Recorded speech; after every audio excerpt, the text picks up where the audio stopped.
everyone, welcome to my channel. Here on the Sheenapreneur channel, I share information about government contracting, veteran business content, and other business tips.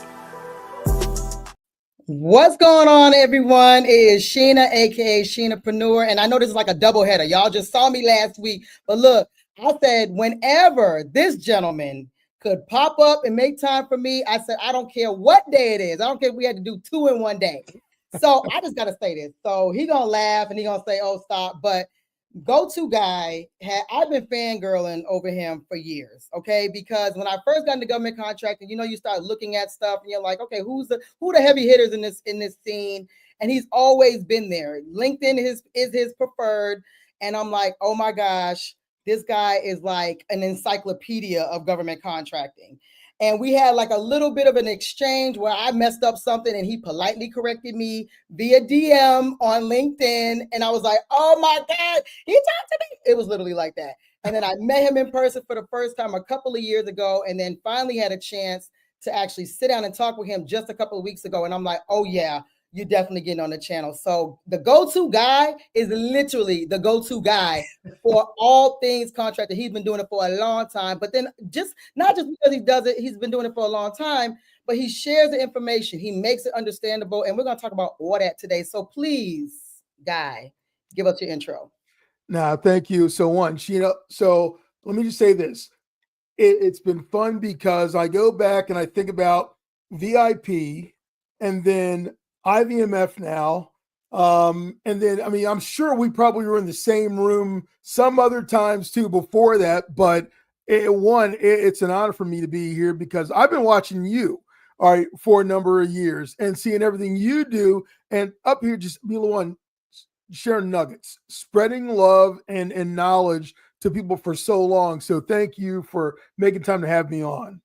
Of course, this is an honor, truly, truly, truly. And he said, like, "Oh yeah, I know you at VIP." I was like, oh, "What? Little old me." So, but that lets you know, like in this industry, though, like I always tell people, I don't have anyone that I dislike. Like, there's no competition. We're all sharing information, so there's no beef ever. But then there's certain people who are just like special to your heart, and they resonate with you, and that's how I feel about Guy. And then he was exactly how he presented online, which is rare. So again, so happy that we talked about that. So happy to have you on. So give us your background and how you got started when you were 5 years old. When I was 5 years old, I was taking out my first cotton out. Right. So no, see, but it's funny because people think that. A lot of people think I was born in federal contracting, and I'm probably as close as you can get to it. And I'll say, because I want to be a Marvel superhero. So my origin story is that it was 1988. And I had just moved back into the DC area, had been doing some odds and ends, for a while, as foster parent, worked in a group home for, young adults who are mentally ill, mentally retarded, things like this. And so I was doing a lot of stuff that was just trying to figure out where I wanted to be and who I was and getting some really unique experiences. But, the story goes, I had come back to Maryland, moved in with my parents for a minute just to kind of figure out what was what. And my mom, being who she was, got me a job. And literally, found this ad, said, go get this job and go take care of stuff. And ended up working for a little company in Columbia, Maryland that was called Mesa Technologies, the Maryland Electronic Sales Association. And my job was working in the warehouse. And I'm like, okay, I'm good with that. I didn't know anything back then. Nothing's beneath me. And so what I didn't realize, and I soon found out, is my warehouse position where I was doing kitting and shipping was kitting parts for industrial computer systems that were built exclusively for the U.S. intelligence community. Look at that. And then the shipping was sending those finished systems domestically to different organizations, but also overseas to Army and Fleet post offices so that they could be used by warfighters and intelligence elements. And at the time, it was Operation Desert Storm. Wow. So this is where I got my start. and I'm literally in a warehouse, and they're bringing in these things that I was seeing my first time ever were motorized pallets, all right, from the back of a C-130. And they've got sand all over. And I said, what's all that dirt there for? They says, don't you know where these have been? I'm like, looks like somebody's sandbox. They're like, yeah, the sandbox. The sandbox. Like, first time I ever heard that, but that's where it all started for me, back in Desert Storm. And you didn't even know. So it's so funny how things just bring you back to where you're like, duh, okay, that was literally a part of my life before I even knew it was a part of my life. So that is super dope. Well, okay. So I was telling you, offline that, the first 2 years I was there, I mean, I'm in my early 20s. And so I'm a kid. And for the first 2 years, I'm walking around with a notepad because everybody there is talking in these different languages. Yeah. And they're referencing these terms and these, I'm assuming, were abbreviations and all these things. And I did not have a clue what they were talking about. So I would write something down best I could and then go find them later and say, what does this mean? And we were building Tempest computer systems that were Superman proof. They reduced electronic, emissions and radio frequency emissions, so you couldn't use laser mics and stuff like that. I mean, it was pretty high-end stuff, and it was all for processing classified information. Wow. Again, my first time ever seeing or hearing anything like that. So, and there was no Google. There was no Google. So you had to ask a person. Let's put that out there now, okay? So setting the stage, all right? The internet wasn't here yet. Al Gore had not turned it on at that time. So, that was not, we didn't have that, desktop internet access to go do things. Right. So you were just inquisitive on your own, which most people, if you're working in a factory, you may not. I worked in a factory. I didn't care about what I was doing. I'm just care about this check. And so that's really good because, like you said, it kind of comes back full circle. So Ivan, always a supporter of the channel. He said, you are the original war dog. Fact. Well, I'm sure he didn't do anything illegal. I'm sure no, nothing like that. But I mean, I'll tell you what, though, I mean, it's funny because when people ask about that, I mean, we don't know who we have never run into. And that was a different time. But we've seen, you and I have seen in the years since then, other instances of that kind of behavior. Illegal behavior. Exactly. Okay, so now you're doing this thing that's not necessarily connected to government contracting. In hindsight, you realize what it all is. So then what happens? How do you weasel your way into government contracting where it was maybe intentional or unintentional? Well, no, and again, it was all government contracting then, but government contracting was never on my radar. That was never anything that I ever thought about prior to getting that job in 1988. It was not, I mean, if I had ever heard about it, it was simply on the news with Walter Cronkite. But it was not anything that was in my mind with a lot of people today because of how pervasive it is and the internet and all this awareness that's out there. That didn't exist back then. At least it didn't for me. I wasn't looking for it. So I'm in a company that is a contractor to the intelligence community. And we're working with some other agencies here and there, but primarily it was the intelligence community. And that was the first 6 years of my career. I actually ended up being promoted in that company into a sales support role. And that's when I started discovering marketing, purchasing, contract management, business development, things of that nature. So I had a chance to grow in there. But that was literally the launch pad for me being in federal contracting at all, and especially in growth-related roles like sales and BD. Wow. So you were a warehouse worker and then ended up in sales, but then included in that was contract management, which is like, what the hell is that really? Right. I wouldn't, and I told this story last week with my last guest that, people were being forced to go to contracting classes as service members and DOD civilians. And I was like, whoo, thank goodness they didn't get me, dummy. That would have been great. But you're like, this feels like an additional duty rather than an opportunity. And clearly you took the opportunity and at least trotted with it, whether you ran or sprinted, at least you took heed to it and then say, I don't want to do this. I want to quit. So what did you do within that job to help you move in like straight into government contracting, or was it just like it wasn't really attached? No, I mean, again, it was still government contracting in a support role. So I wasn't the guy going and finding the contracts or winning the contracts, but we were supporting them. So when you think about the typical operations group inside of a company that's in federal contracting, they're not doing the stuff that maybe the leadership is doing or the sales team is doing, Right. but everything they do plays a role in the company being successful. And so I was kind of at the, the bottom rung of the inside of that operation side. And I mean, literally just by accident, I started figuring things out. We used to work a lot. We would buy a lot of stuff from Intel Corporation direct.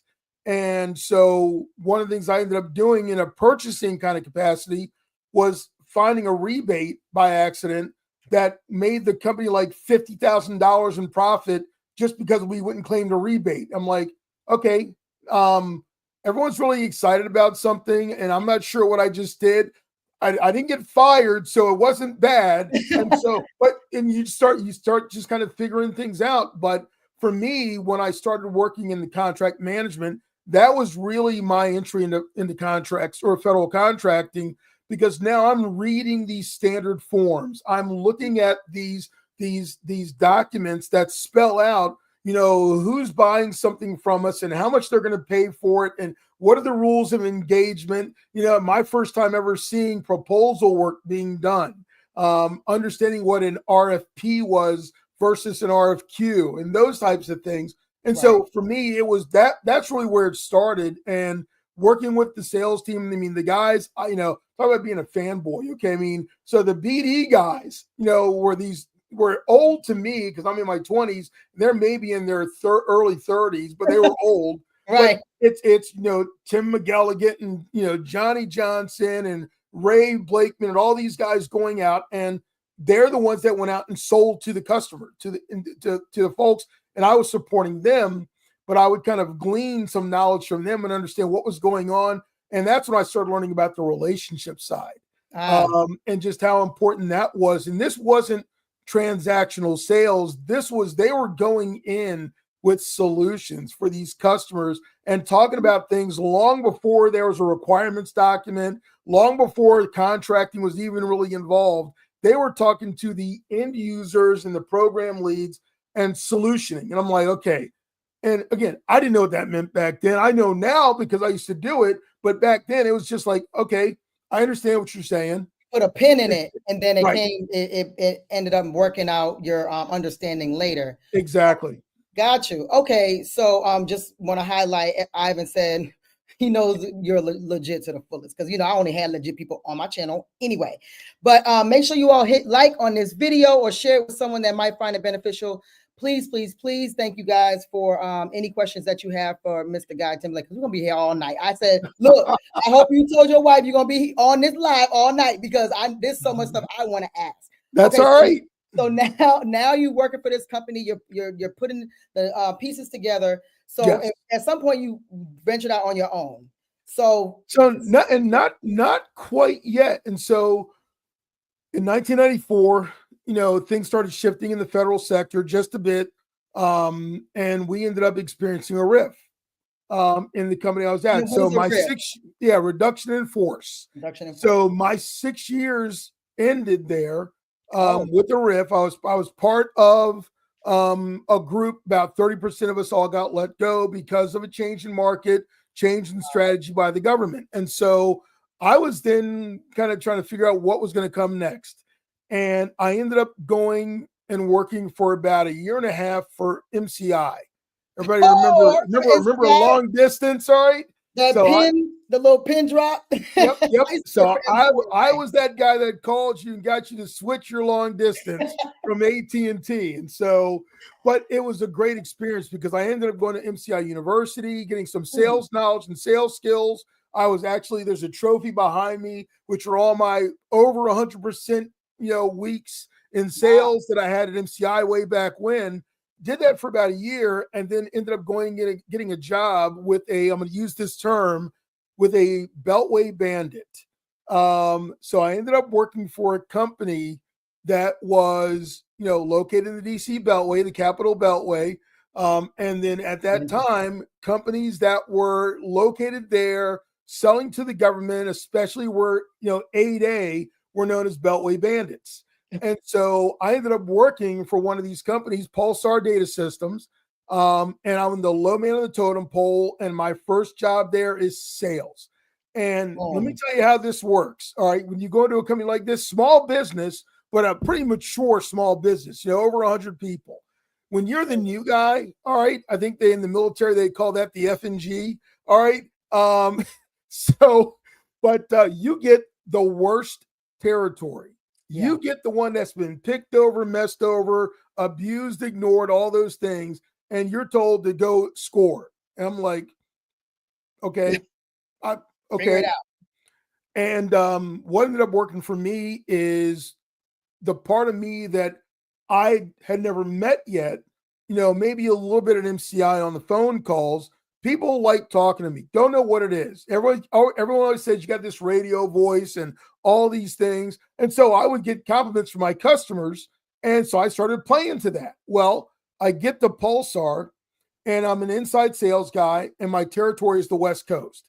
So I have Hawaii, California, Oregon, Washington, Arizona a little bit, some Nevada too.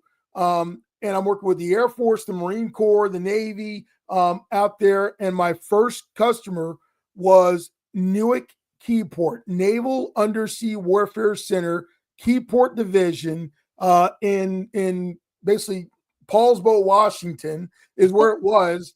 And so ended up meeting a guy named Ernie Taggart. Now, Ernie was a salty dog. All right. So retired sailor. Okay. And he ran a little group there and I convinced him to start giving me some work. And he said, okay, I'll do that. And at the time, his purchases were really small, $2,000, $3,000, $5,000 at the most.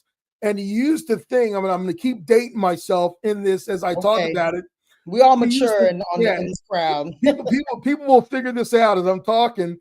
He gave me what was called an impact card. Oh, yeah. Okay? Remember those? All right. So for those that don't know, impact, the International Merchant Purchase Authority card, is what you now know today as Smart Pay.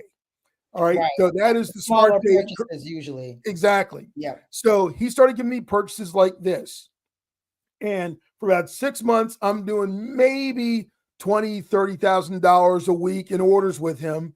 But about 6 months into it, he sends over a fax. Again, this is how long ago this was. Right. And it's about 40 pages long. And it's basically a bill of materials. And he says, give me a quote for this. And I had no idea what this was all about. The largest order I'd seen so far is maybe $40,000. This was going to be a lot bigger than that. I said, Ernie, but we were friends at this point. I said, Ernie, where are you going to get this kind of money? All right. Let me offer this for everyone listening right now. When you're working with your customer and they tell you that they want you to do something, don't ever question that. All right. Because what Ernie said to me was, young man, don't worry about my money. You just give me a quote for this. And when you say it like that, it's, don't check my pockets. That's exactly. That's it. Well, anyway, long story short, I got this quote put together and sent it back to Ernie. And a few days later, it came back to me on fax again. Fewer pages this time. It was just the award document. It was my first $1 million contract. Woo! Yes, Lord. And you almost you were still kind of new. I was brand new. No, I was so new that the outside sales guys tried to steal my order, saying it was their customer. And I'm like, there's none of you here big enough that's going to take this from me. And so I kept my order. But what it was, and I use this as part of my storytelling. A lot of people see micro purchases out there in these small dollar orders as being insignificant, not worth your while. And more than one time, including my first time, I have used that to establish a relationship. Yes. And that relationship ended up being one of my most notable victories I've had, not by dollars, because I've got bigger deals since then, but this was actually building the electronic classrooms, the first 3 in the country, for the FA-18 when it was a brand new platform for the Navy. And I built these platforms in 3 places: Whiting Field, Turner Field, and Cecil Field. But it was $1 million worth of Compact. Remember that company, Compact Computers? I do. $1 million worth of Compact equipment to outfit the 3 electronic classrooms. And so I got credit for getting the first ever deal for the electronic classrooms. And again, it was $1 million contract. And I'm an inside sales guy. I'm literally just calling people, talking nights. And so that's kind of where that part of federal contracting started for me. He's like, shoot, I'm gonna do this. What else I need to do? Now I'm sold. Sometimes you gotta have that in order for it to like really make sense. And you were able to navigate, like you said, no one was able to steal it from you or anything like that. So all those things in that process is an important larger piece. And so I love that. That's a great story because I didn't know any of these stories. And you're gonna hear Guy like use a lot of military jargon and acronyms. And what I love is Guy is actually not a veteran, but the good thing about it is that he knows all military language. So those of us who are Army, or if you were Navy or Air Force, you're usually kind of pigeonholed us in a sense to your own lane of your own branch. But he knows all military jargon. So you're going to hear him talk about I won't say all of it, but there's all of it, Guy. He knows it all. You guys have been around me so long, feeding me all this information, and that's what it comes down to. And so it was during that time, and nobody's asked this question yet. I don't think so. I can't see the questions coming in, but so my nickname, my given nickname, is Go-To Guy Timberlake. My birth name is minus the go-to, just so you know. It's not made up, all right? But where Go-To Guy came from was actually during this time, working with Ernie and some other folks at some other locations. I take a lot of pride in the things that I do. Yeah. And I always want to make sure I do a good job. All of my past bosses always accuse me of trying to hijack their authority because I was basically running my own company inside of their company. But I said, but the customers love how I treat them. Yeah. You're getting paid. You're getting profitable. Let me do my thing. All right. Because I'm not taking nothing from you. Everything's in your company name. And they were good with it. And so some of them were joking, but some were scared because they knew if I left, those customers were coming with me too. So that was the downside for a lot of them. But work with some of these customers, they literally would start telling me, we really like how you take care of us. You're going to become our go-to guy. And they literally said, we're going to tell all of our other customers to go to Guy from now on. And that's where the name came from. And so literally there was an aviation group that basically dubbed me the go-to guy. And that's literally my call sign in the aviation community. I love that. And I was, I was like, I feel like his name really is Guy, but I didn't know if maybe it was short for something. But thank you for explaining that. So Joy Millhouse says, wow, what a story. Just a lot of kudos so far. So perfect segue into you have a very unique, you have a lot of unique names, and we talked about that before.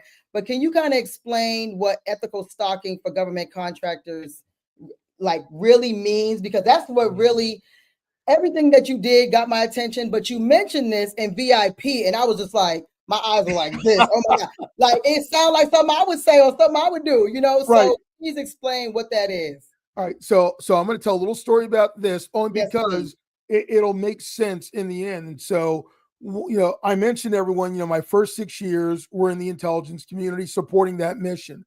I've done work with the intel community since then also, but that's where it all started.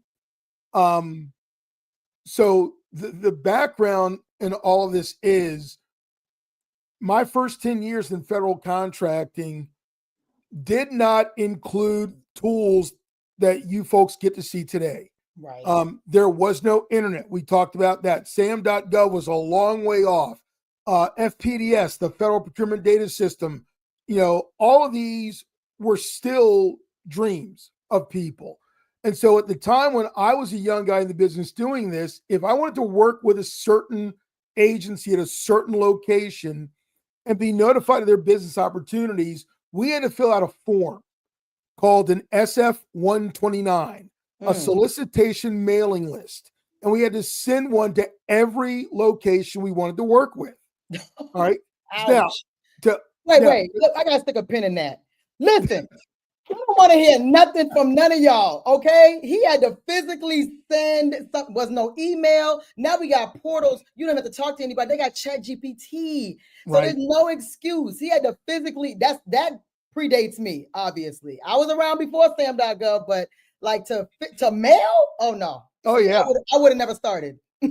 Well, and it's funny. So SAM.gov, I'm going to tie that in a second too. Yeah. But so outside of the solicitation mailing list, if we wanted to know about business opportunities across the board, there was a subscription we could get that was produced by Department of Commerce and the Government Printing Office. And it was called the Commerce Business Daily, or the CBD. And it was you could get it in the mail and via fax.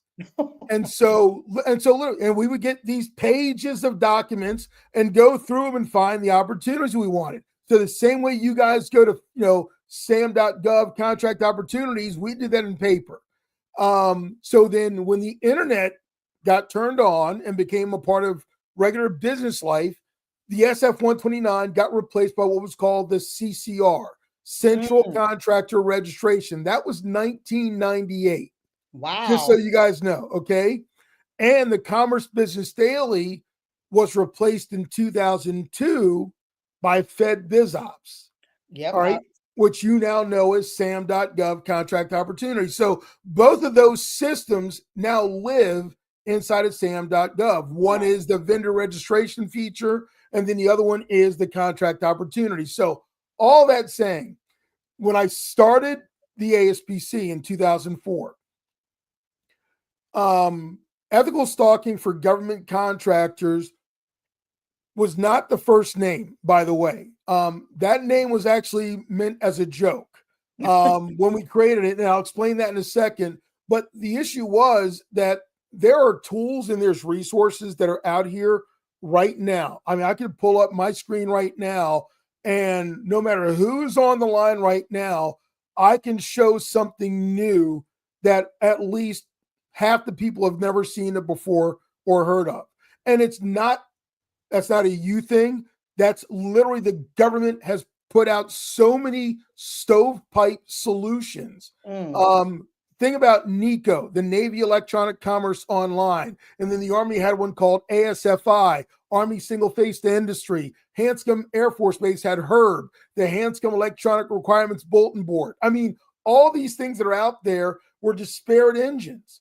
And so when we got to where I was now in 2004, I started teaching people how to use these tools, how to understand them, how to understand the lingo. That's a whole different conversation. Right. We'll have that too. But the biggest part was when we launched Ethical Stalking in 2009, what we had decided to do was build a curriculum that would help people understand why these tools mattered, and then how to use them. Because all the things that you guys see now, a lot of those third-party engines, they didn't exist yet. The only one that was really around was GovWin, that was actually a company called Input that I worked with before the internet existed. Jeez. So GovWin has been around that long too. Right. Also. Okay. So the whole thing about ethical stalking is this. So in the intelligence community, there is a discipline.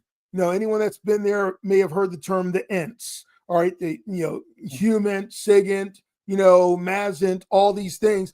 It's the different types of intelligence gathering they do. Signals intelligence, human intelligence, that type of thing. Well, generally speaking, if any of us were to go try to apply any of those disciplines on our own, they would come lock us up and throw away the key. They call that espionage. Okay. I see. And but one of them is called OSINT, Open Source Intelligence. And it is leveraging commercially available and publicly available information, broadcast, symposia, conversations, all these things, and using that to tell a story. What a lot of people may not know, and you can go look this up, and with the whole Ukraine war going on, out of all the disciplines the U.S. government has, out of all the tools that they have, the most significant discipline used to support Ukraine was open source intelligence.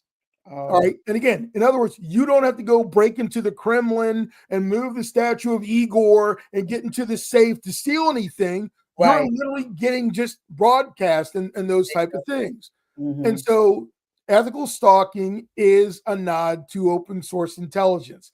It's using the information that's already there to tell a story, to validate your assertions, to get an edge, to get smarter about a customer or an opportunity.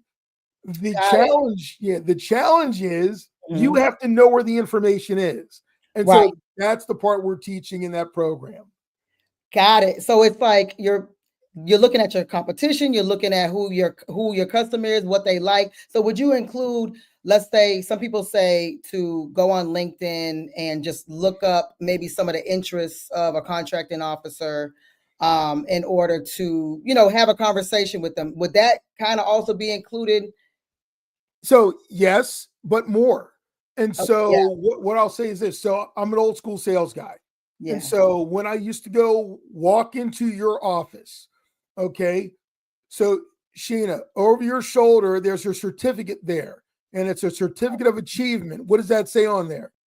On this, where is it? Oh, right there. One? Yep. Yeah. Let me turn my camera. Yeah. So the reason I'm asking, go ahead. Yeah, it's Morehouse Innovation Entrepreneurship Center.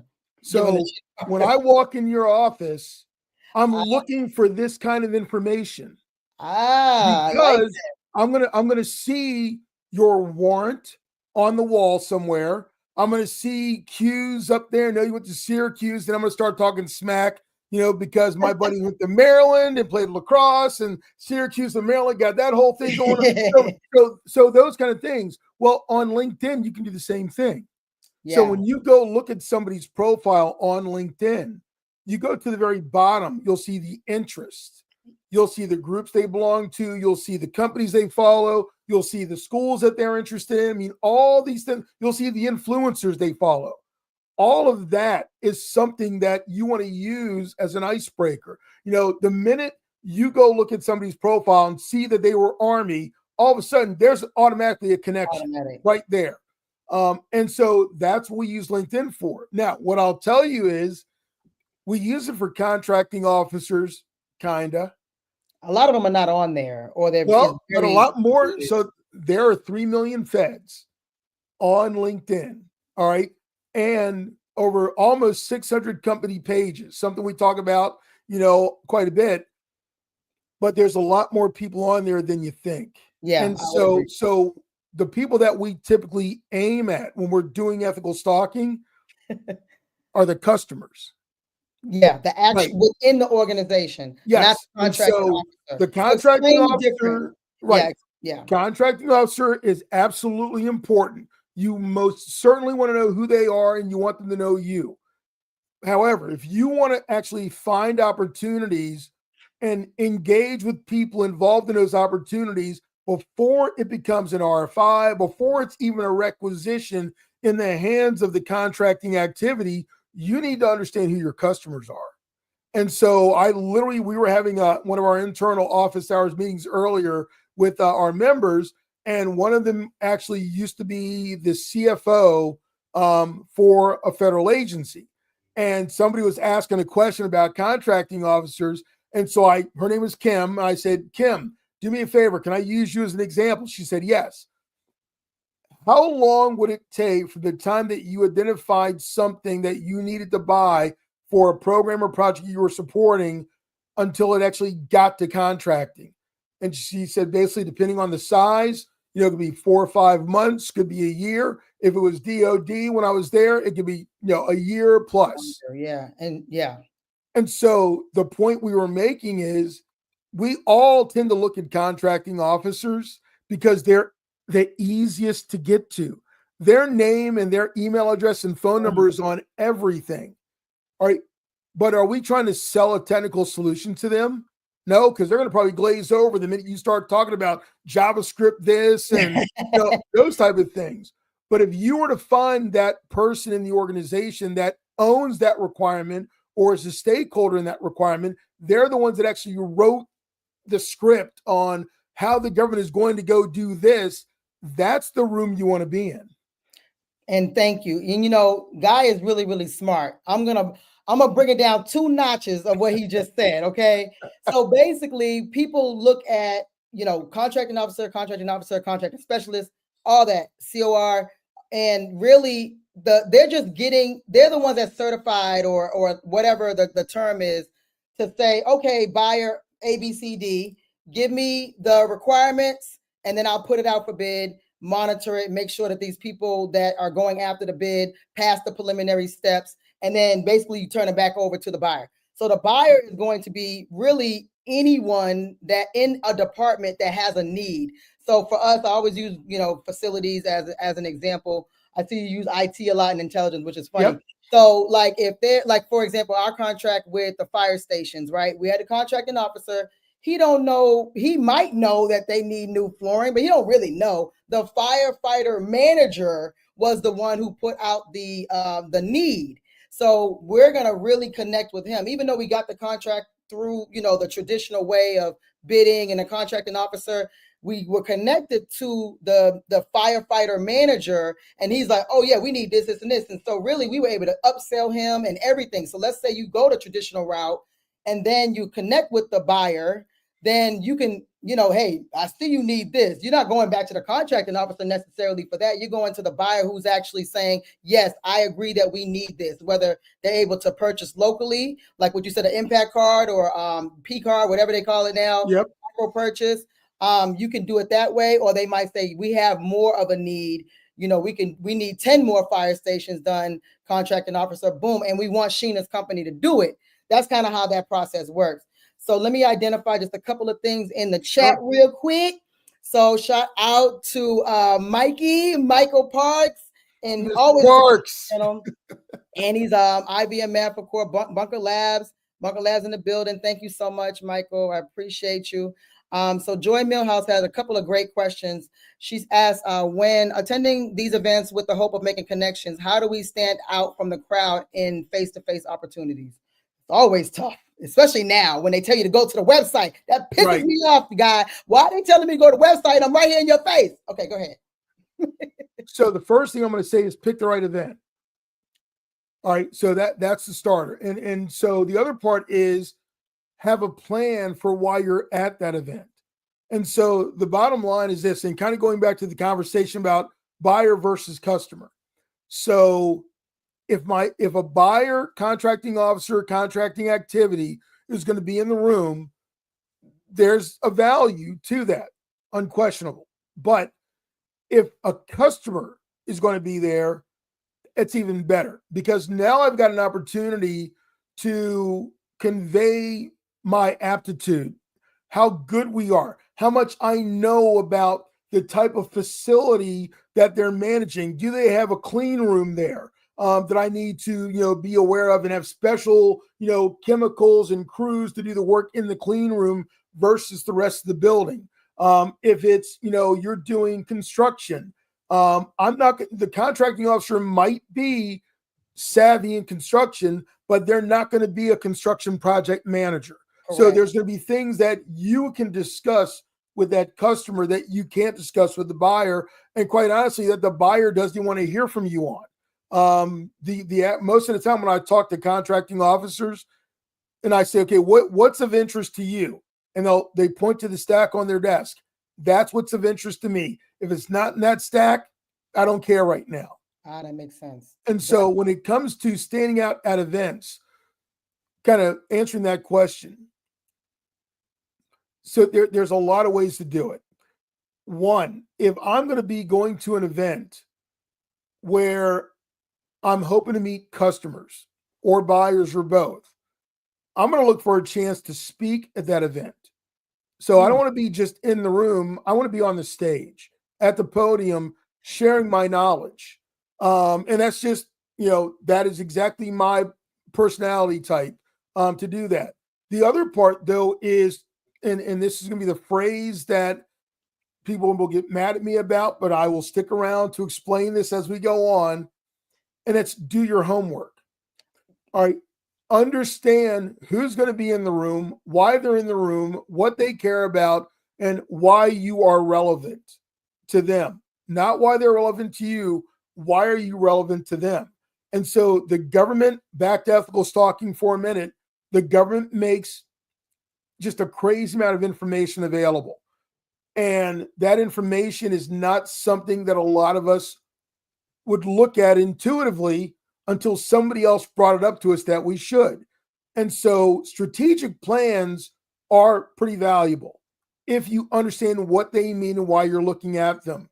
CJs, congressional budget justifications, can tell you a lot if you understand why you're looking at them and understand what the budget cycle is, the difference between the POM in DOD, Program Objective Memorandum, which is the 5-year budget process for defense agencies, versus how civilian agencies do it. And so it's understanding these nuances and these very specific activities that allows you to really start understanding what information will help you connect the dots so you can help a customer connect the dots.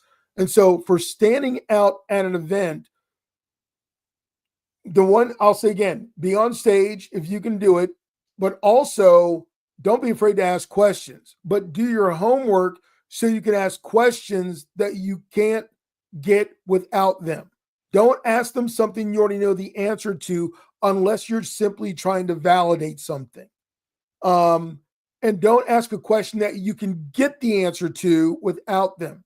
And there's a lot of that information that's out there, and that's where ethical stalking comes into play. But the biggest one is be the squeaky wheel. You know, if you're going to be in an event, go up, shake someone's hand, tell them what you know about them, stalk them the right way. Say, hey, look, I'm a fan of this or that or the other. If you know they went to Robert Smith School at University of Maryland, talk about that. If you see them speaking places, Sheena works in facilities. And so automatically I would tell her, if she were asking me a question like this, first thing I would tell her is, okay, do you belong to IFMA or BOMA?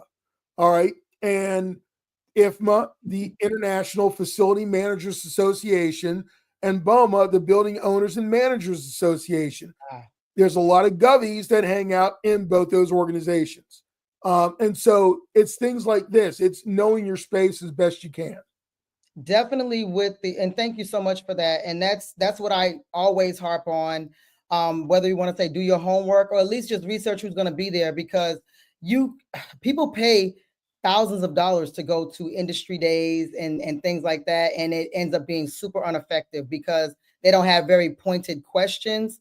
And so I have rolled up on a company like, hey, I submitted an application and nobody said anything. And they're like, they're kind of like deer in the headlights. And I was able to get it addressed right at that time, like a credit card with Home Depot. And they were like, oh, well, let me send an email right now. So it may not even be necessarily to get a contract. It may be to iron out some other things that you've tried to, get a loan, or you tried to work with something very specific. You couldn't get into an association and you didn't know why. So any of these events, know who's going to be there, because a lot of times you can't visit everyone, and you probably don't even really need to. So pointed questions. I used to ask, okay, do you service, like, I went to it's the corporate one, the NMSDC conference, which is a massive conference. I think people were paying $1,600 for that. Not me, but that's that big, and it was just like hundreds of companies there. So I made it my mission to kind of talk to all the facilities, that had a booth. And I said, okay, don't give me a card saying go to the website. Do you subcontract in the state of Georgia? Like, I want to ask, who is the point person? Because you're a representative. Who is the point person for Georgia? That's what I want to know. Like, give me their name and their email right now. So, like, those type of questions are what you want to go lead with, and they're there because they claim they want to help. Help me. Right. Don't send me back to the website. Help me right here, right now. And so, I think a lot of times some of these agencies are realizing they need to do that because people are tired of that. Just like back in the day when you used to go to hiring events and you bring your resume and they tell you to apply online. It's like, well, why am I here in your face when, you're telling me to go back home and apply online? I need a job today, So it becomes one of those things. So let me go back to Joy had another question. Are we gathering some of this information directly from the CO or only from external sources? So she's talking about the stock. Yeah. So let me try to think how to position this. Okay. So Joy, when it comes down to different points of contact, and there's a graphic, I wish I pulled it up, I could share right now. So there's a process that the U.S. government uses, generally speaking, when they're buying services, and it's called the 7-step acquisition process. And in this process, you can clearly see kind of the separation between, the end user developing a requirement and then handing it off to contracting, and then contracting making the award and handing off to contract management. So those are the 3 phases. Step 4 is where the requirement, the requisition goes to contracting. Step 6 is where they make the award. And so I've been polling companies for over 10 years about where they typically start their business pursuits. And what I have found is most companies, large and small, start around step 3.5. Give us the 7 steps first, and then let us know about the 3.5. Yeah. So basically, give me one second. See if I can pull it up real quick. So I don't have it memorized, but what it comes down to is, so step 0 is where a customer identifies a mission need. So this is where somebody has come to the conclusion that there is something that they need because something is not working, or they need to continue something to maintain it working, or they need something to help improve how something is working. So that's why the government buys, generally speaking. They have a need to do something, to either fix something, create something, make something continue, or make something better. Right. It's one of those things. So at step 0, contracting is not even in the room. All right. And at this point, this is strictly the customer. And this now, if you're playing your cards right, you're in the room, because if you're actually talking to someone that is, again, a customer, and it's not that you're necessarily timing this, you might just be in the room when they figure out, oh, if we had this, that could help us get here quicker. That's an opportunity. That's literally the identification of a need. So from that standpoint, they're going to go and do what they do, talk to their leadership and so forth, and figure out, are we going to begin the process of trying to acquire what we need? Now, acquire is different from procurement. Acquire means to get something, not necessarily buy it. So they might be able to get it from another agency. They might be able to get it from an existing partner that they work with without actually having to go buy anything. So once they determine that they can't get what they want that way, then they'll elevate it to, now we need to go buy something. Now let's start putting together a budget. We've got this whole team put together that's going to make sure this goes through the process the right way. And eventually this customer is going to write up a document called a requisition, and they're going to give that and a funding package to the contracting activity and say, please buy this for me. All right.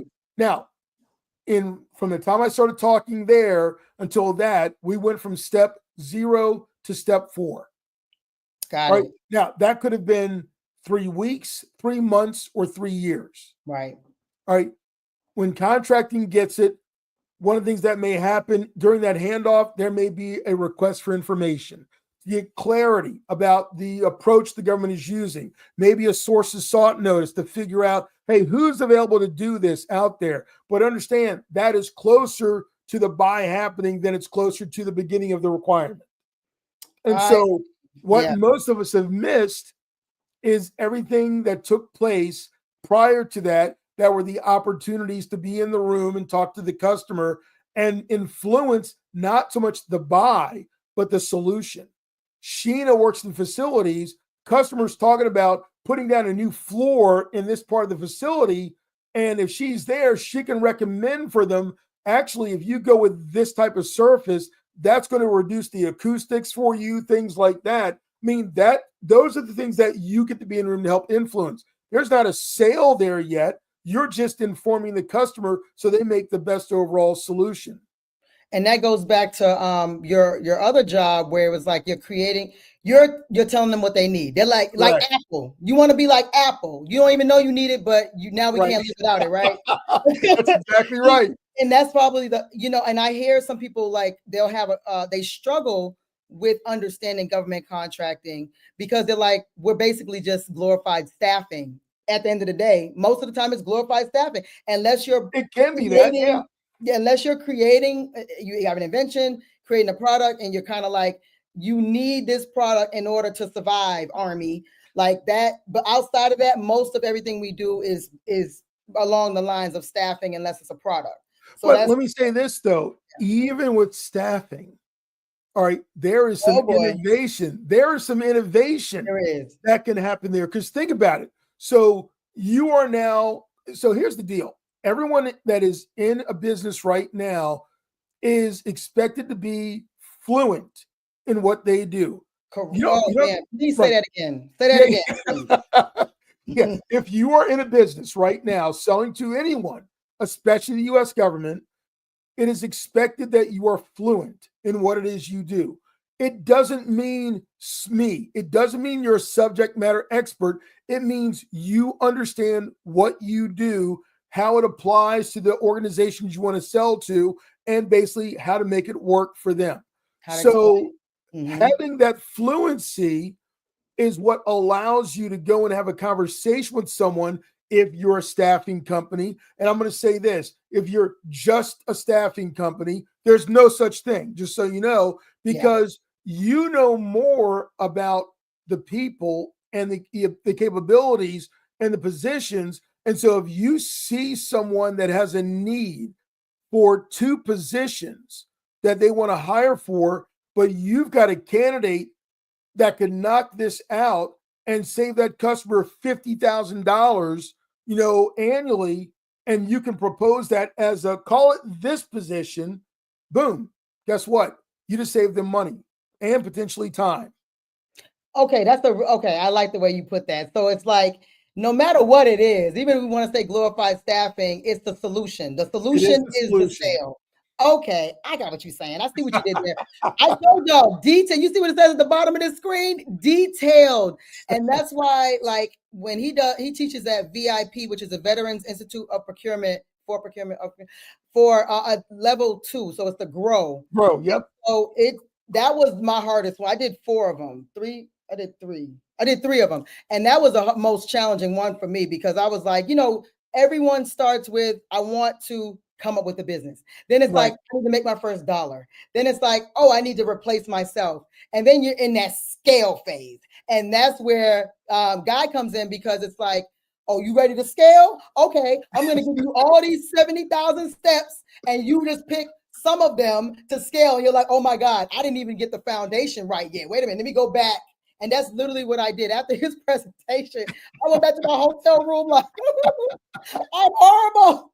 I am not a business owner. How dare I be here? But it was the detail because when you have to re-strategize. Hopefully you're in a path that's smooth, but a lot of times you got to re-strategize how you're doing things. And it's kind of like the perfect segue to the next question because, well, let me get to Ivan real quick because I know he's in the UK. So, with him, he's always on, even though it's late at night. So he said, well, Mr. Timberlake, since we are here at this virtual event, my name is Ivan. I'm located currently in the UK. My company is specializing in sourcing office supplies plus more globally. So boom. Okay. Awesome. Yes. He wanted to introduce himself because he might have to appreciate that. So let me get to Mikey. How much more has AI given businesses a better opportunity to land contracts versus the former way of writing, bidding, searching, land the contract due to advanced technology? Man, I am so glad you asked me this question. I knew it. I knew he would love it. All right. So a lot of people think I am a technophobe. All right. A lot of people think I don't like technology. What? I am a geek from way back. All right. I love technology. However, one of the things that we have built our training on is context. And so context is a hard thing for a lot of people. And it's kind of like, you know, Shannon, can everybody do like raise their hands if you ask them a question? They can no, you can just tell them to say a word like Okay, I was gonna say, like so me or do something this. like that. Yeah. So everyone that has ever heard of a PSC, put Oh yeah. PSC in the chat. Drop PSC, Papa Sierra Charlie, Yep. PSC acronym in the chat. If you heard of like PSC codes, that's appropriate, right? PSC codes. Yes. Yep. If you heard Yep. of PSC PSC. code, drop it, drop it, drop it. Okay, we got one. Let's go. There's a whole bunch of y'all in this live, so I need y'all to put PSC if you heard of PSC, and make sure you hit like on this video. Yeah, and I do not mean the Professional Services Council either. All right, that's a whole different thing. Okay, there's a lot of them. There's a lot of them. Okay, PSC. Awesome. So, and I know that again, that was a part of what made me realize I didn't know anything is when you started talking about those PSC codes. So, yes, please. Yeah. And so here's the thing. A lot of people that are in business today who are doing well in federal contracting don't know what a PSC is. Now, here's the trick. A PSC is not going to make or break your business necessarily, and not knowing what they are may not stop you from doing business or growing to be as big as you want. However, if you know what they are, it's going to help you see more. And so I literally just had somebody say this to me earlier today, and Michael Parks, I got you. I'm going to come right back to this. Who I had given this advice to on a previous office hours call, and they came back today and just said, wow. They just said, wow. All right, because people don't understand what this is. And the main reason why is because everywhere you go in government contracting, when you sit down and talk to the small business office, when you sit down and talk to the contracting office, you talk to the different resource centers like Apex, formerly PTAC, and so forth.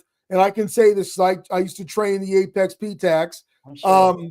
They tell you about NAICS codes all day long. But what if I told everyone here that the two acquisition strategies being used by the U.S. government that have part numbers associated with everything they buy was not based on a NAICS code?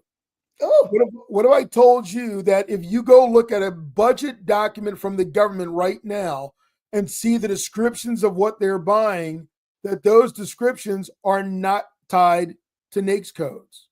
So tell us what PSC code, like the acronym, and what it. Absolutely. So yes. in Barney language. I'm gonna go baby language. I'm gonna go baby language still. I literally wrote an article about this. I have a presentation I do in this whole thing. So my career started again in 1988. NAICS codes did not become part of federal contracting until 1998. Wow. So I was 10 years doing this job before NAICS codes was even a word. In 1949, yes, I did. The U.S. government created a federal stock classification system so that they could assign part numbers to all of the goods that they were buying. So everyone here that has been in the military, you all might remember something called a national stock number or an NSN. All right. So if you heard of an NSN, drop it in the chat for me. Let me NSN see. in the chat. NSN in the chat. NSN, drop it. There's several military people. A lot of military out there. Yes. All right. So here's the deal. So an NSN is a 13-digit code. And the beginning of the NSN, the first four, is what is called a product service code. That was the evolution of the first federal stock classification in 1949. It evolved in the 1970s to become a product service code. It's a 4-position code. Starts with a number for products, the letter A for research and development, and any other letter B through Z for all other services. Now, here's the trick.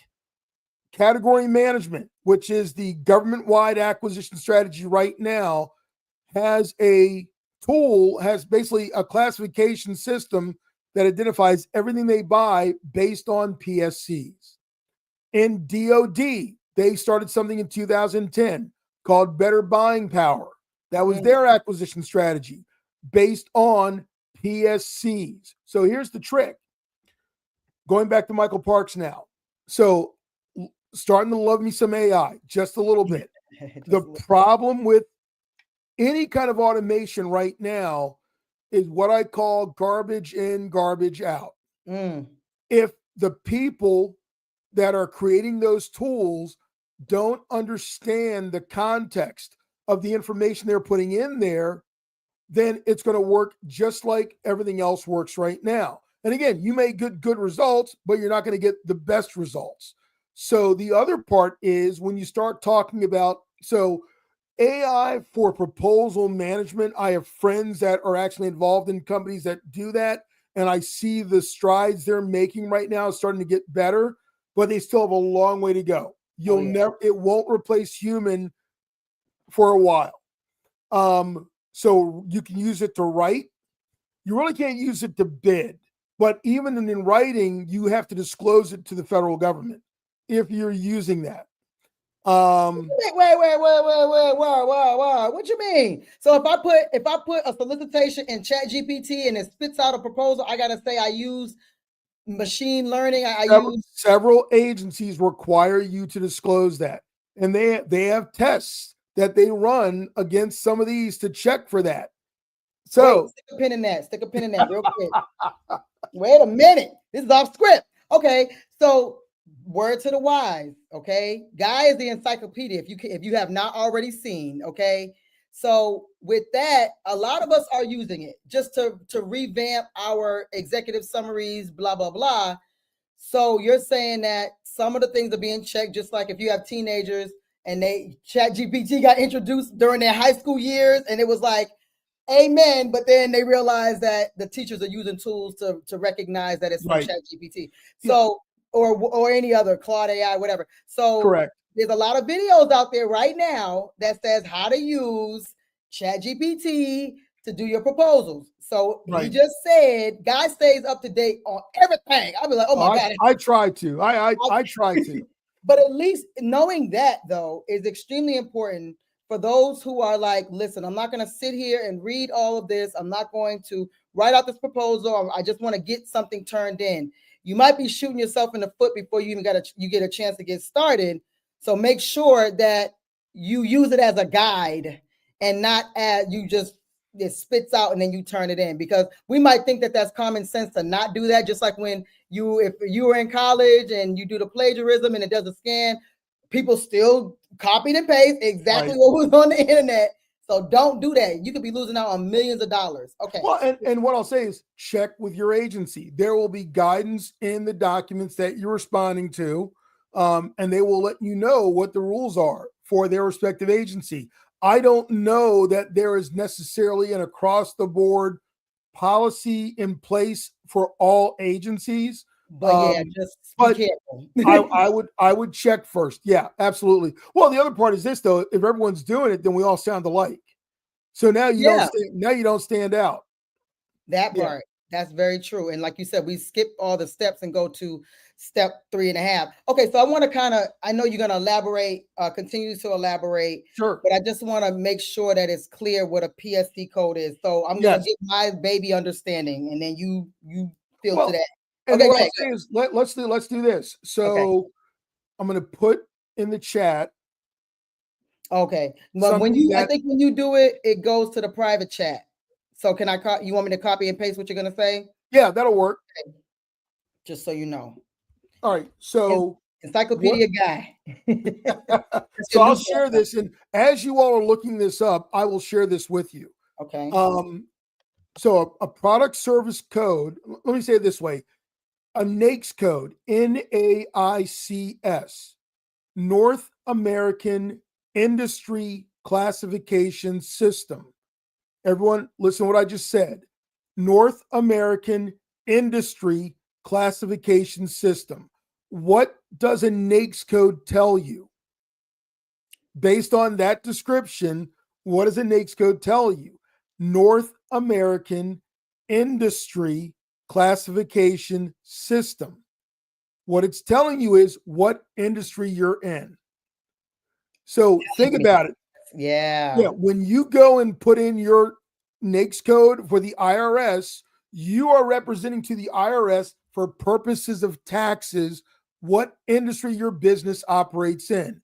When you go into sam.gov and put your NAICS codes on your profile, you are representing to the government what industries your company does business in. None of those is telling them what you sell.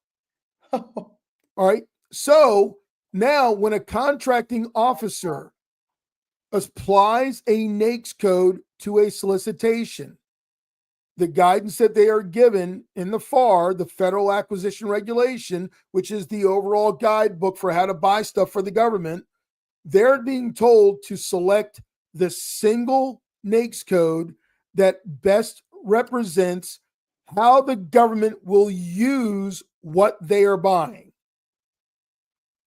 How they will use what they are buying. Now, let me tell you how this works. Can I share a screen? I think so. Do you have present at the bottom of your I do. Okay, so you should be able to. If it doesn't, let me know. All right, I'm gonna go find this page. Look, y'all getting a free class from Guy right now. Okay, this is like super major. I'm over here like, tell me more. This is a class for me too. No, this is the stuff I love to do. Yes. All right. So what I'm going to share with you all is share a screen.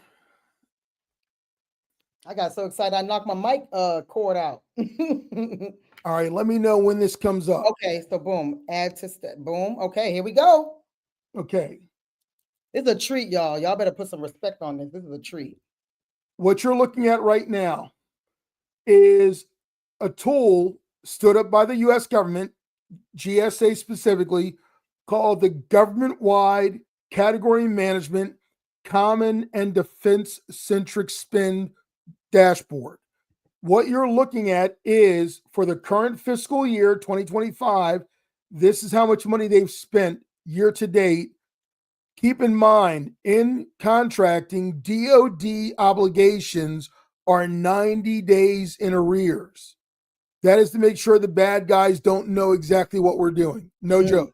All right. So there's 90 days of DoD spending we are not seeing right now. All right. So what has been spent so far in the category? So category management is the name of the acquisition strategy I was talking about earlier. Let me go see. This is there we go. That's what I want you guys to see right there. Okay. Okay. That's what I wanted you to see. I just realized you were looking at the wrong one. So this is the total spend year to date minus 90 days of DoD. This is just DoD. This is no other agency. No. This is the entire U.S. government year to date.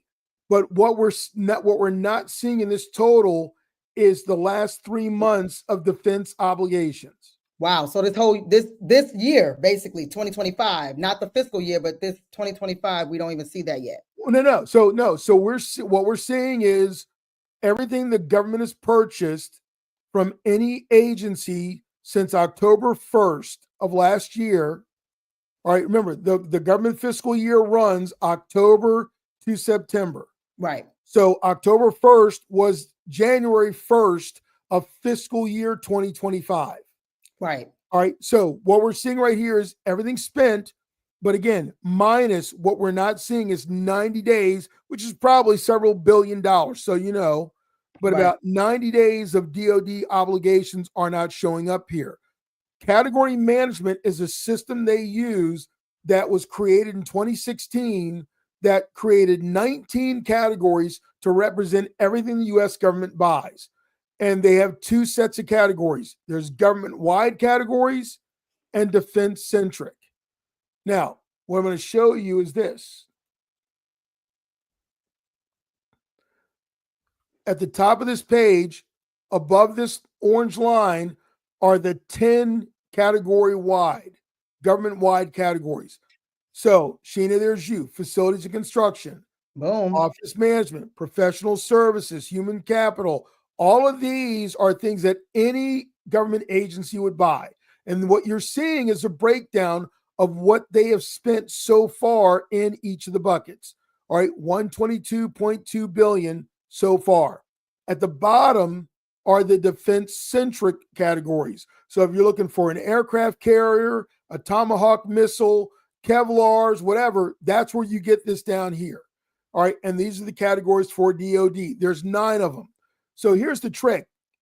The link I sent you to, psctool.us, if you look on the left side of that screen, you will see those categories there. And you'll see the first 10, which are the government-wide ones, and then you'll see the last 9, which are the defense-centric. Inside each of those categories, if you start clicking on them, you will see it break down into subcategories and then into lists of part numbers represented by 4 character codes called product service codes. PSCs. PSCs. So what is all like, okay, so now we got this knowledge, right? Yes. And we're still, whether we're new or trying to scale or figure it out, how do we use them? So the way I would use them, yeah, like how do we understand? Yeah, understand. So here's the deal, just to kind of drive this point home. On average, every fiscal year, the U.S. government will reference 1,100 NAICS codes to get to spending $800 billion. What you're looking at right here are all of the product service codes used so far.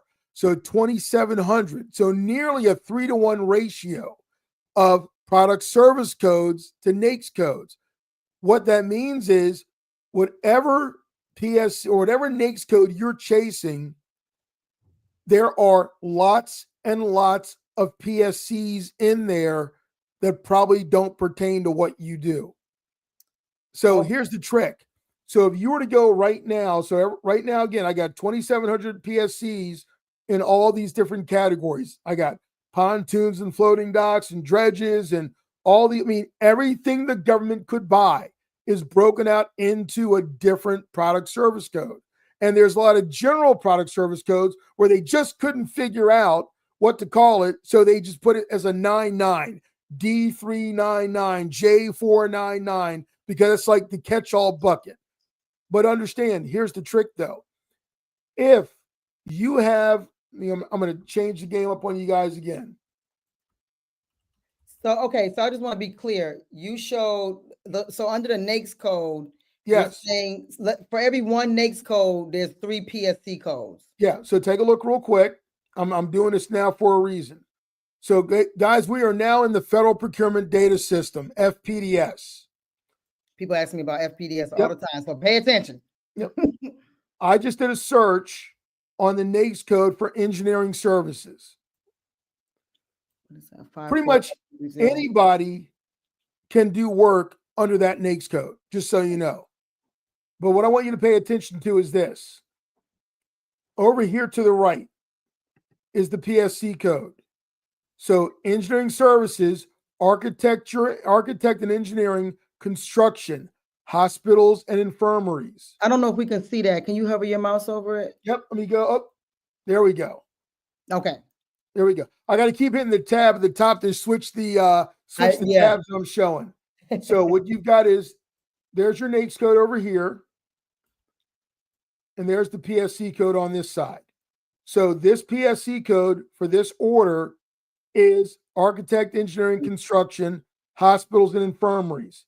If I go down, now I'm looking at this code for IT. Still under engineering. But still under engineering services. Then I go to this one for professional engineering technical. Then I go to this one for testing. Wow. All right. Last fiscal year, 541330 was the number 3 NAICS code used by all agencies, $48 billion. And it referenced 793 unique product service codes underneath it.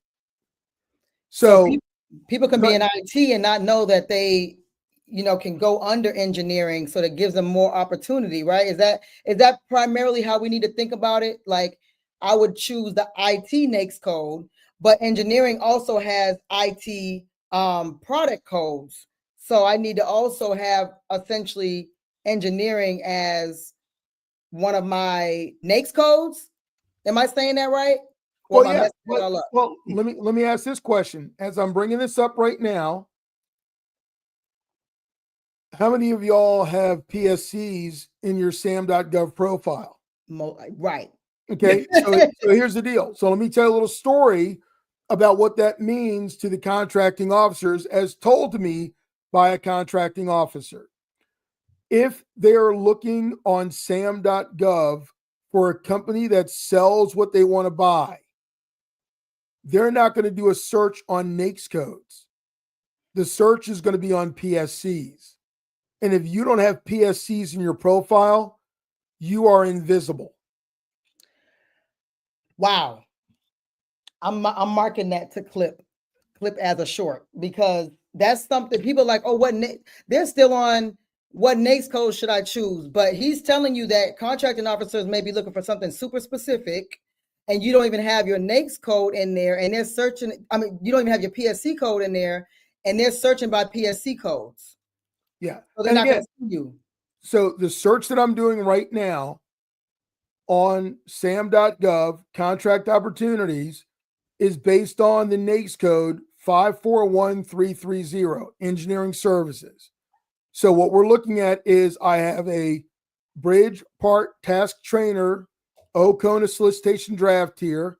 I've got undersea training range sustainment. I got San Gabriel Valley Alhambra. I don't know what that is, so we'll figure it out together. I've got all these different things. So here's what I want to tell you. The common thread between all of these records is that they all share the same NAICS code. Now, I usually never lose this bet. So here's what I'm going to do with all of you right now. I'm going to make a bet. Anybody wants to take me up on it? I'm going to show you the first 5 records here.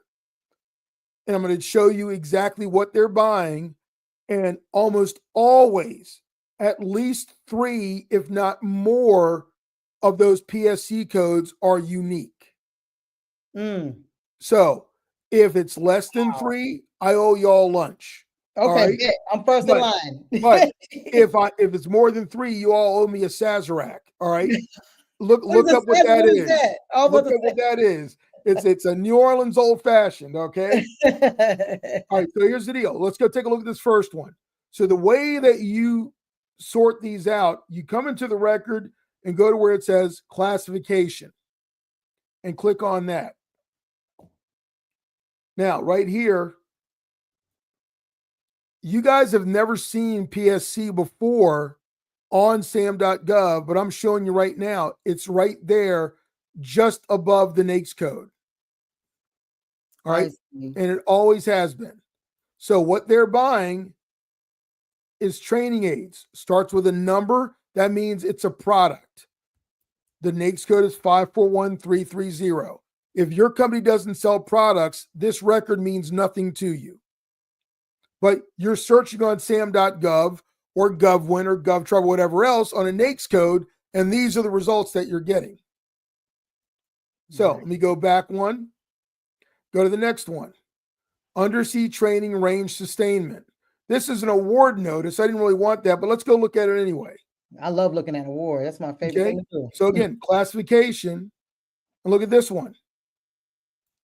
5998, electrical and electronic assemblies, boards, cards, and associated hardware.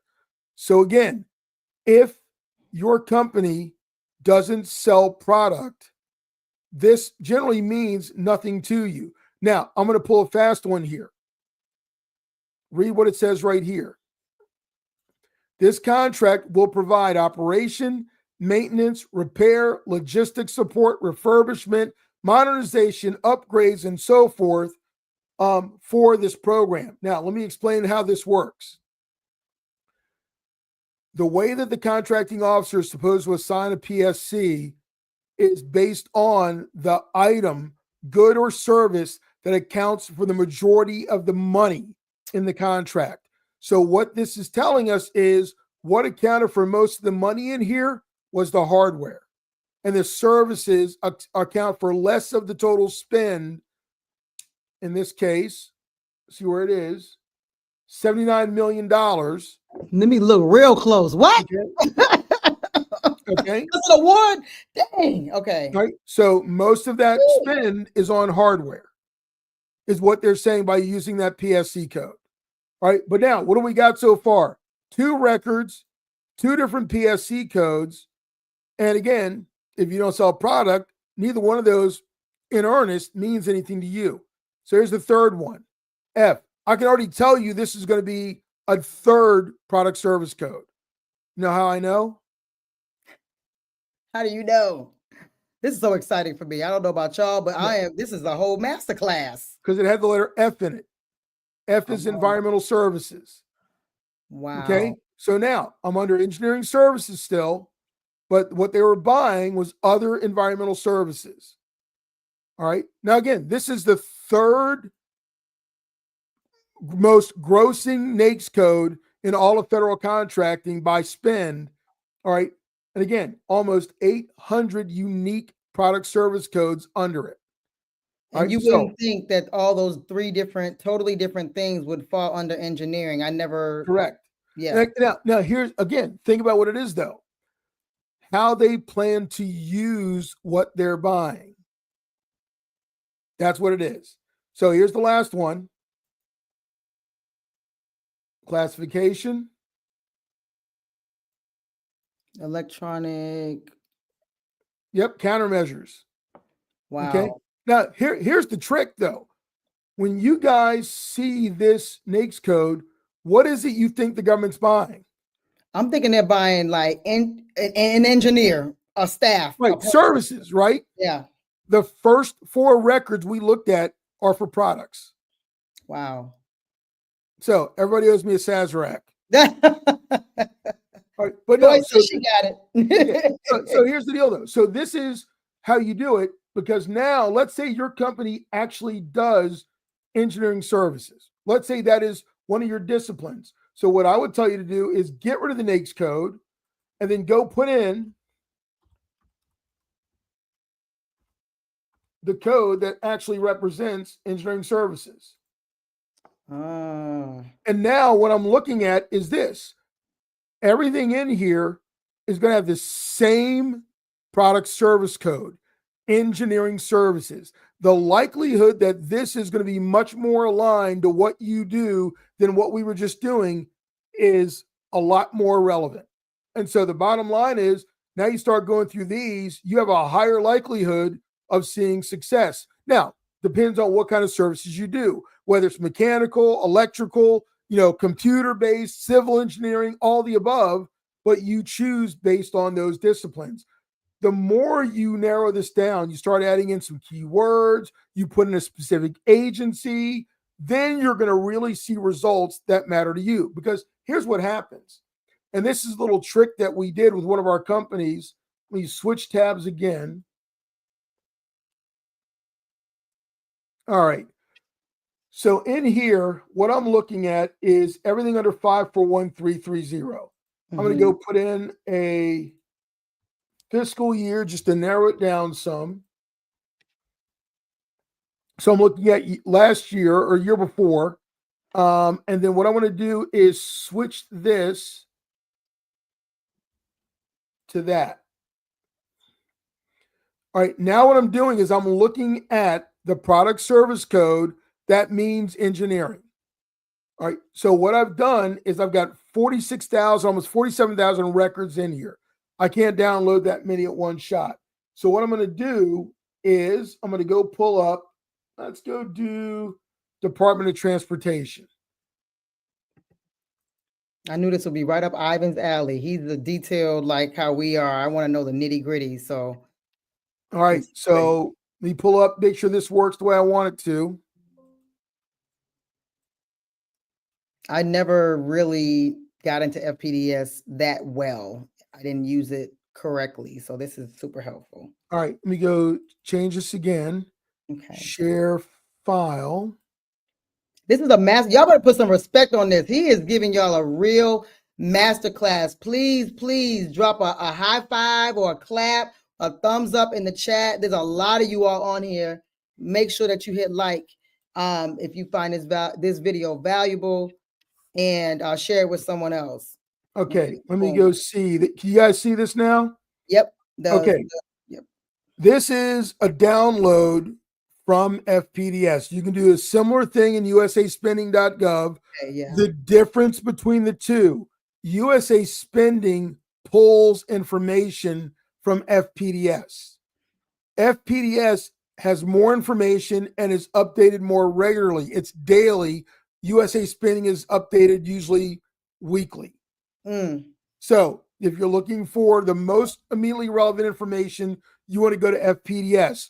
What you cannot see in FPDS that you can see in USA Spending is subcontract awards. That's where USA Spending is better. Got it. Okay.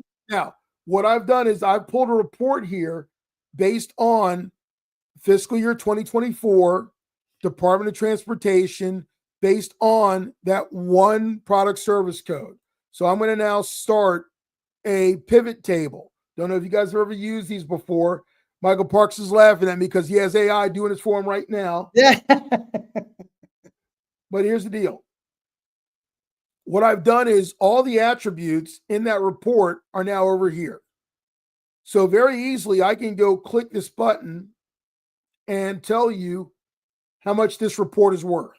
So almost $1 billion in spending for Department of Transportation under one PSC. Now what I can do, and I can bring up the agency right there. So these are the different agencies within Department of Transportation who made these buys: FAA, Federal Highways, Motor Carrier, the whole thing. So let's say we are doing business with the FAA. So what I want to do is I'm going to change this report, and I'm only going to look at FAA. Now what I want to do is I want to see when they used this code, what NAICS codes did they reference? Because remember, we're talking about. I always thought that the PSC code was like a subsidy of the NAICS, but really they're independent. They are completely independent. Got it. Right. And can you say the number, the dollar amount? It's a little small on my screen. Yeah. So right now for FAA for fiscal year 2024, when the government, let me go blow this up some. When the government was buying, is that better? Yeah. So $895 million for engineering services. And again, this is one PSC code of almost 3,000 used in a fiscal year. Wow. So what I want to look at now is this. We all love our NAICS codes. All right. But remember, not me so much, because they didn't exist for me for 10 years. That's so interesting. Yeah. But look at all the PSC codes or NAICS codes that were referenced. Those are the descriptions. And those are the codes. Wow. So 27 unique NAICS codes were used to reference R425. Now watch what happens. And this is the part we show in our boot camp class. And y'all getting it for free 99 right now. Put some respect on it. That super chat need to be going while I'm saying it. Thank you so much, Joy. Always a supporter of the channel. Thank you so much for the super chat. This is literally like, if those who are already in and want to scale and want to understand more, like this is what you should know at the beginning. This is like gold, pure gold. So what you're looking at right here, the number one NAICS code for this PSC is engineering services, 541330, $600 million. But let's say that your company was only focused on this NAICS code. All right. Way less. And you're working in FAA right now. What I tell everyone when you do this, just look up. Because right now there's all that much more opportunity. If you're here, look down. If you go look at the next 4 codes below you, there's another $250,000 there. Right. Sorry, change that. $250 million. That's Right. $250 million right there. And so what I'm saying is, if you're stuck on that one code, you're missing out. But it gets even better, because if I then go take a contracting office and stick it in there, which office are you working with? Where's your customer? Every single one of these is a different contracting office within FAA, and the common thread is R425. Let's say that R425 50% of the time represents what your company does. That means you got $500 million here in opportunity at one organization. God, whew. For those who that went over your head, he gave you the detailed description of why it's important. So the main thing for right now, for those who are registered in SAM, is for you to go into SAM and find all your PSC codes. Now I know, and I can't quite remember because I usually operate on the local side, but in SAM, if I remember correctly, do they pre-populate? Like, can I type in an industry and it'll give me the different PSC codes, or do I need to look those up? It will not. No, it's very manual in there. So what you want to do is, so there's two things I tell people to do. Define your PSCs. One, if you already have federal awards, go look at your awards in FPDS or USA spending. Every single one of your contract actions has a PSC associated with it. If you don't yet have awards, then look at the companies that you either work with or compete against that do what you do, and see what PSCs they're being awarded against. And then what you want to do is basically just like NAICS codes, as you find more, just add them to the profile. So are those also listed on solicitations? I know they are on the local side. So they're really not in the solicitation. However, I'm going to go back again to the word context. Yeah. Anyone in here that has a contract award from the U.S. government, go look at each one of your contract line items. Every single one has a PSC. Wow. And you didn't even know. Right. Didn't even know. So that is for those who are ready to receive, right? So some of you all might be brand new and you're like, that went way over my head, but It's just okay. Just it'll put a pin in this video come in handy. and come back. So the premise is go back to find out your PSC codes somehow, and then go into SAM and add those. So you're making yourself more visible to contracting officers, to buyers, to whomever. And then also you need to know them as well. It needs to be a part of everything that you do. So Ivan had a great question. Just a thought, would we need to update our capability statement and websites, or is this the move to work this avenue as we're doing here to see where our next contract could be? So it's all the above. And here's the thing. So I believe that we should all have a capability statement for each customer we're going to market to. I would agree. All right. So if you're talking to the Air Force one day, and then you're talking to the Marine Corps the next day, and then Department of Justice the next day, they may not all use the same NAICS or PSC codes, or even the same language to describe the kind of things. You may be doing the exact same work at all three, but Marines being Marines, they're going to have their own oorah kind of language for it. And so you've got to be able to go figure out what that is. So I would definitely have a unique capability statement. There's a lot of argument over product service codes on CAPE statements. I say put them on there. And it's just, every chance you get to put them out there, put them there. NAICS codes are the industry standard. I mean, that's just what people know. But here's the question, and Sheena, I hope it's okay for me to do this. Please. I gotta mess with everyone's head just a little bit. So here's the deal. I want you all to think long and hard about, if you are already working with the U.S. government and you're already kind of in that train of thought of NAICS code, NAICS code, NAICS code. What is it about a NAICS code, besides the fact that you think it might represent what you're selling, but why do you really track NAICS codes? All right. And the answer I'm going to share with you is because of the SBA size standards. That's why almost everyone is tracking them. So the question I ask is, if SBA came tomorrow and moved the size standards away from NAICS codes to some other classification, how long would it take before you couldn't even say the word NAICS? We would all adapt, right? We would definitely all adapt. Yeah, we will forget about NAICS that quick.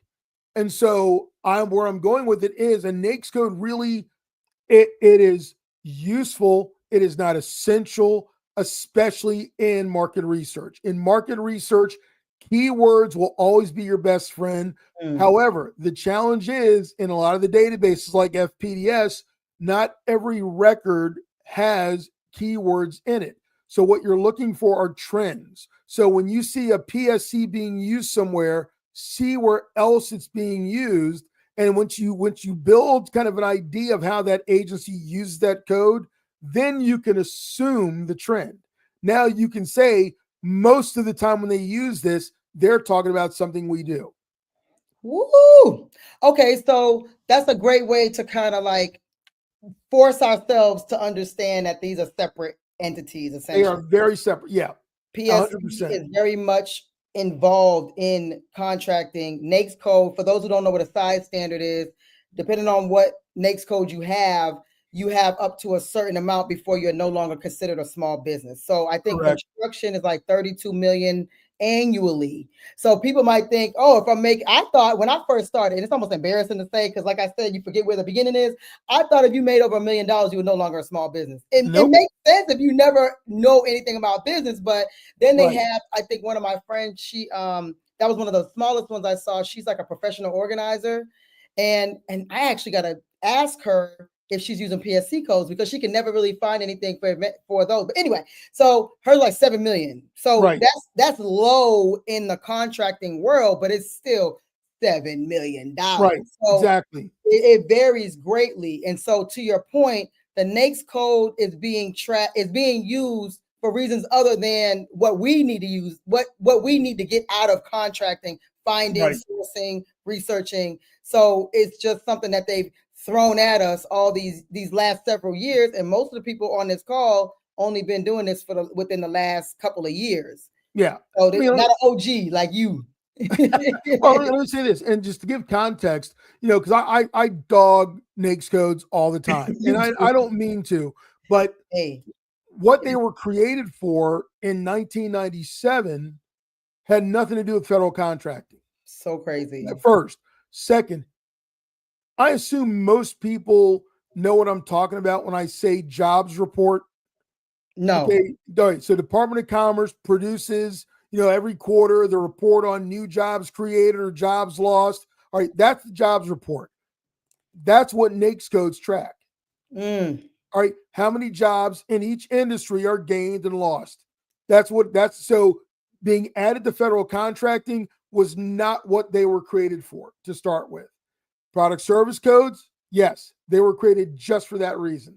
And so that's what we need to be paying attention to. But I gotta just say, woo, Miss Yolanda, thank you so much for the super chat, because again, even if you don't realize it right now and you wake up next year this time, you're like, oh my gosh, Guy was really giving us the game, because I couldn't spell government contracting that day. But now, and even I got to go back to this. When we talked last time, I'm like, okay, I remember researching it and trying to figure out, but I still didn't fully grasp. So he's been doing this for a long time and still able to break it down to a lower level. But if you're not ready to move forward or receive it, then it's not going to digest the same way. So thank you so much, Yolanda. I really, really appreciate it. She said, thank you for the valuable information.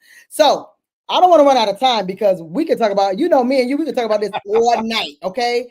So I want to get into, you answered a lot of the questions that we had on our list, of course, Awesome. like some of the things to avoid, to look for, to think about, strategies. You've given all of that and more. So right now we're in a very unique time, right?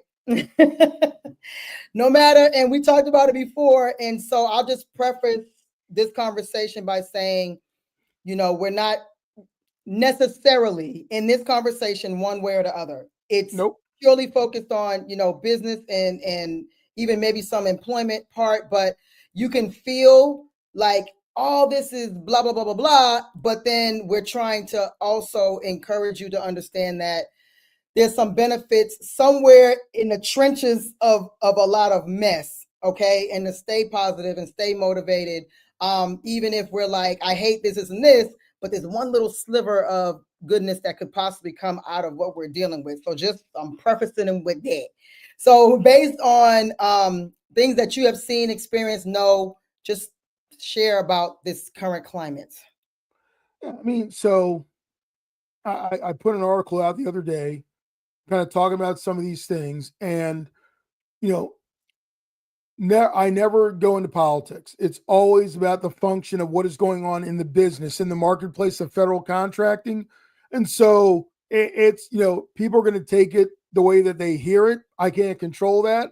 What I can say is I have never been a person to encourage someone to go pursue work based on the fact of their socioeconomic status. All right. So let's explain what right. that is too. Yeah. So women-owned, veteran-owned, minority. Yeah, in the federal contracting arena, there are preference programs that exist created under the Small Business Act that give groups of people based on number of factors: ethnicity, gender, their status as veterans, operating in historically underutilized business zones, being Native Hawaiian, Native American, or Native Alaskan. All these things are the part of the preference programs, and there are benefits when they are exercised by agencies that you can receive by being designated, certified in one of those classes. And what I will say is, when I started my first company in the 90s, I had the opportunity to become an 8A and chose not to. And the reason why is there were a lot of things that were happening in the news and with companies. People were going to jail, things like that. Business owners were going to jail for improprieties associated with these programs. And so I opted to go just be a small business. And I did fine. So what I have found out, and I ask people like Sheena this all the time. And when I say people like Sheena, veterans, people that served in the military, and what I ask her is, Sheena, when you were in uniform doing your job and had a requirement, something that you needed to buy for your organization, at what point did the socioeconomic status of the company you might work with come into your mind? It didn't. Yeah. Honestly. And so I want everyone to hear this. When I was talking earlier about customer and buyer, Sheena was a customer. She was not a contracting officer that I know of. She was not a procurement specialist, any of those things. And so that hasn't changed. The people that are on the other end that are going to consume what you provide, it's not that they don't care. It's not on their radar.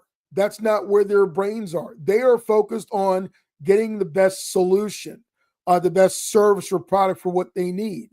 And so the people that it matters to, quite honestly, represent the smallest part of federal.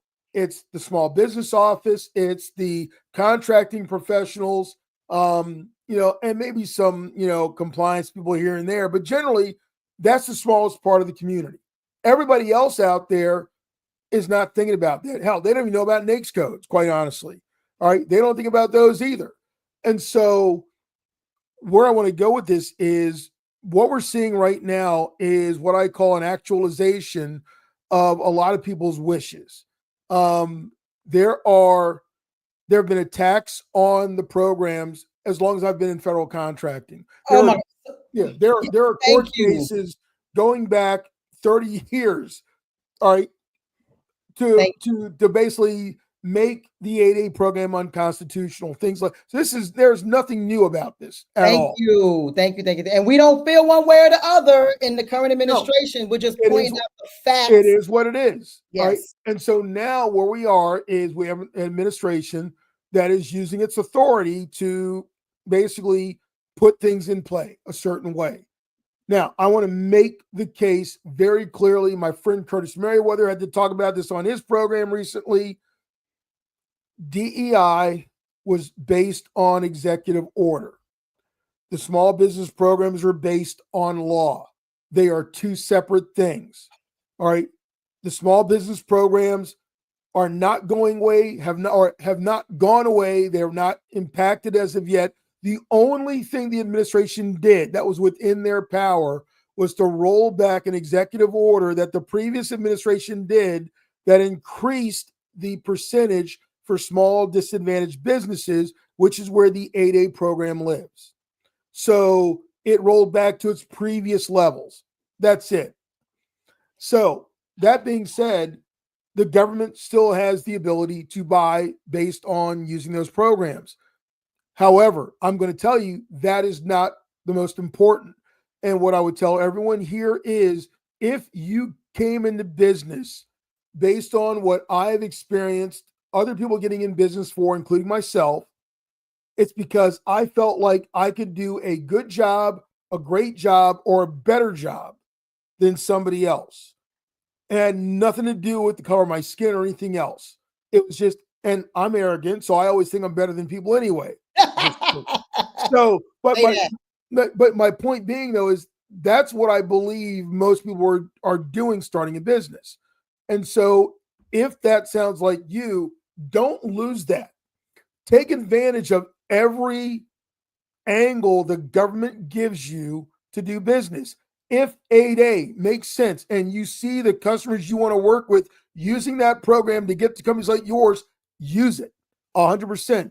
But go in head held high with how damn awesome you are at what you do and why it would benefit that organization to do business with you. Start there. Oh my gosh. I got goosebumps because I am, fighting air a lot of times. And I shared with you some information on the internet that was just false. I mean, like we have like way we feel about something, our experience, but it was just blatantly false. And what happens is people come in my comments and cuss me out and say, Sheena, why are you not talking about this? I'm like, there's nothing to talk about. There's nothing. Right. Certifications are not going away. As of today, as of the recording of this video, there's no certifications on the federal side or even really most of the sides because I'm working on corporate and local. Right. They're going away, period, point blank. So get it out your mind and don't come in my comments cussing me out about stuff that's on the interwebs, okay? So even if you want to Google it, so say you don't care about what Sheena's talking about, what Guy's talking about, and you're like, y'all some filthy liars, Google it. Look where it says certifications are gone. Like Google that exact statement and you will not find it. Now, about the 8A, that was another thing where people are like, no, they brought it from, it was 15% and now it's, I'm like, this is always a goal, right? It's always been a goal. And they can go over that goal. They can go under that goal. There's no repercussions for going under the goal. There's no Snicker bar if they go over the goal.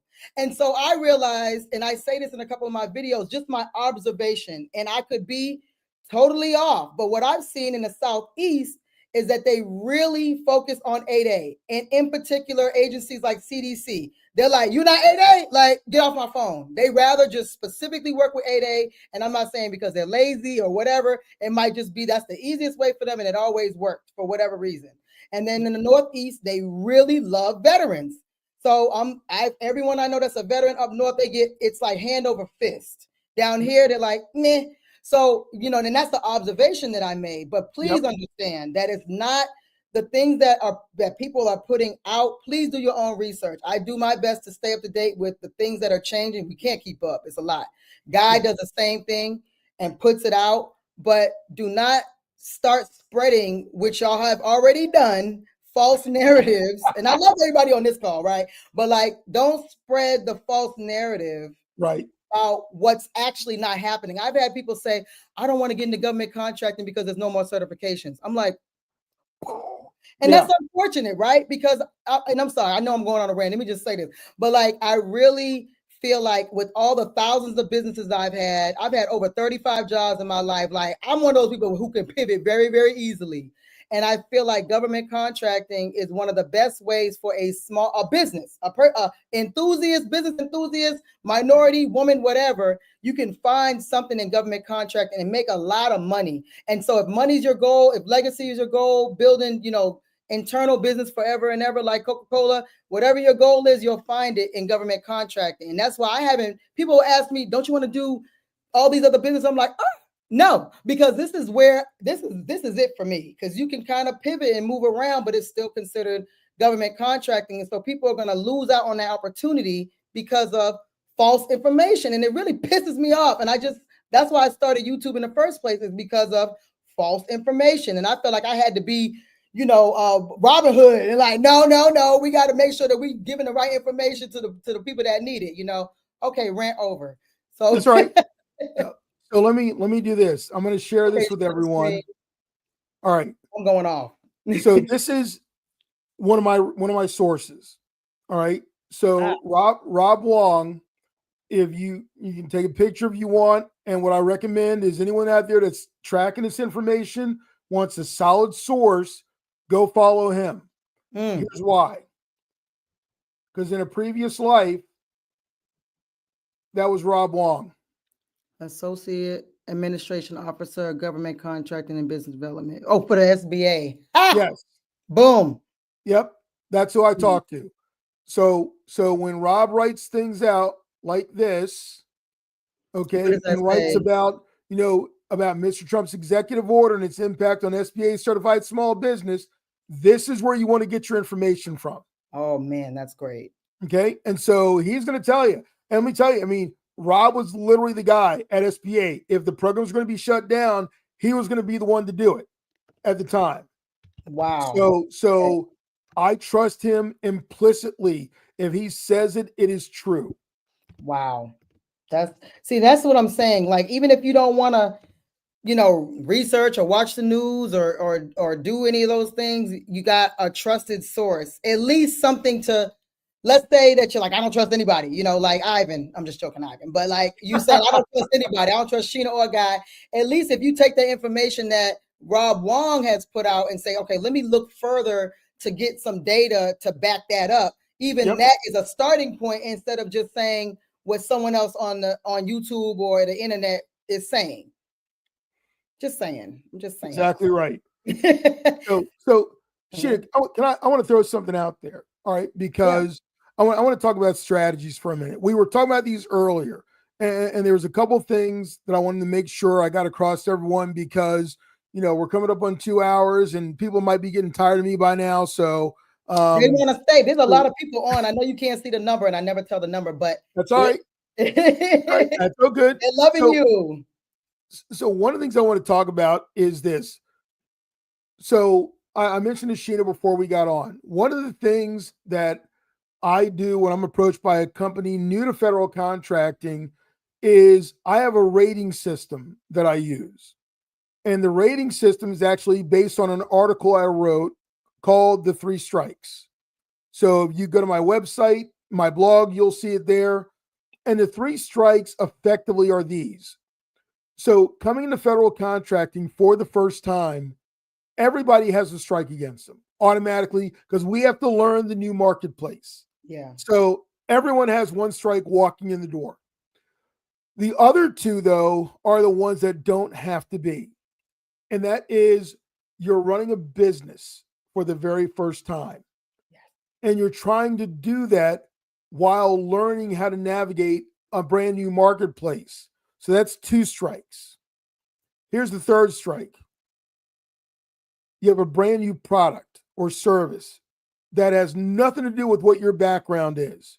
Somebody told you that dog food was something the government bought a bunch of, which they do, don't get me wrong. Yeah. And so now you're learning a new product that you've never sold before, with a new business that you're learning how to get invoicing straight and all that kind of stuff, and then learning a brand new marketplace. And all it means is you went up to the plate with 3 strikes already against you. And so the way I talk about it, it's another military analogy here. The U.S. government has this thing. It's an installation. They call it a proving ground. All right. Proving grounds are where they go and test things. They blow things up. They fire missiles and rockets and all these things at it. And the U.S. government loves proving grounds. They love having them. They love owning them. They do not like being used as a proving ground.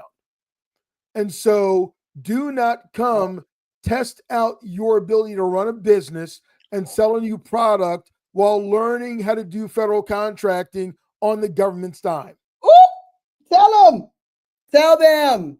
Look, okay, so let me say this just to kind of almost like a devil's advocate type thing, Sure. because I was in IT for 20 years.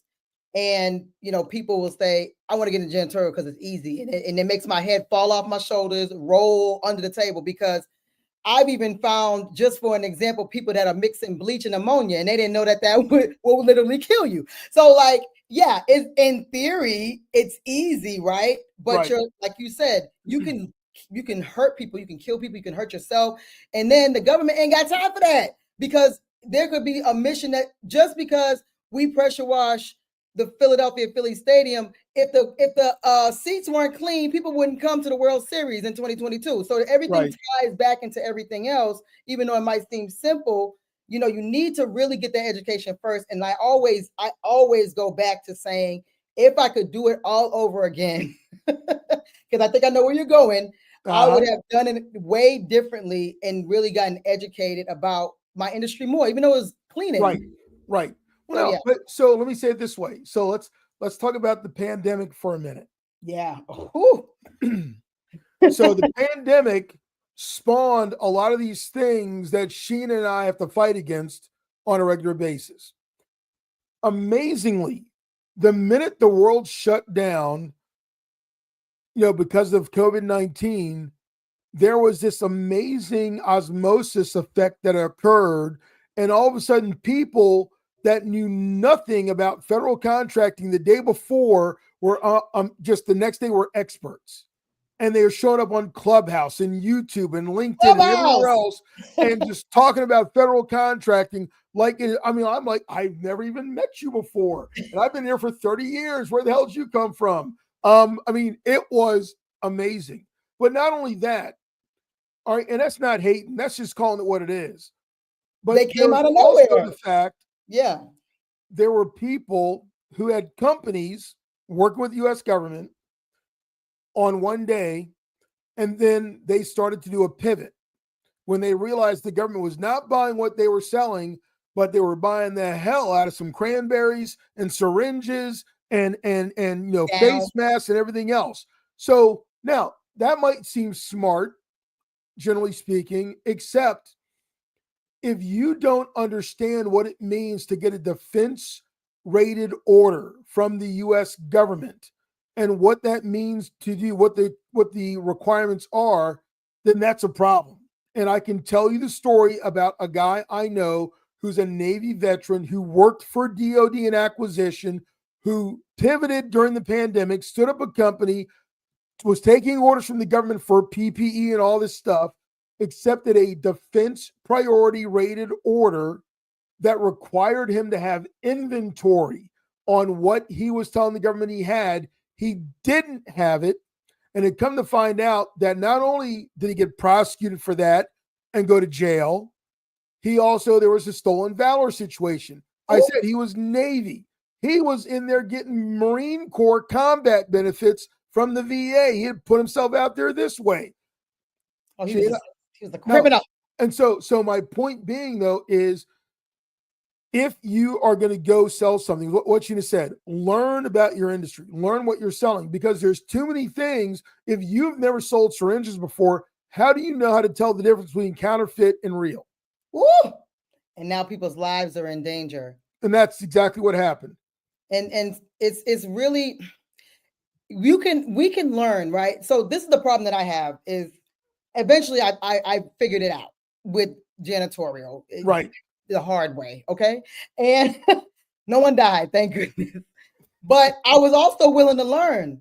So there are still people who are like, I want to get into ABC, and they just want to sell it, and they still don't want to learn about the product that they're selling. Right. They still don't want to treat it as a real business. I'm going to say that forever until I'm off YouTube. Yep. that you still have to be a business and stop trying to get over in the system. This is one of the only one of the only business fields you can go into where you can actually go to jail for lying. Right. You know, so yeah, go ahead. So let me no. So I want to, because you started going somewhere. I'm gonna bring this up.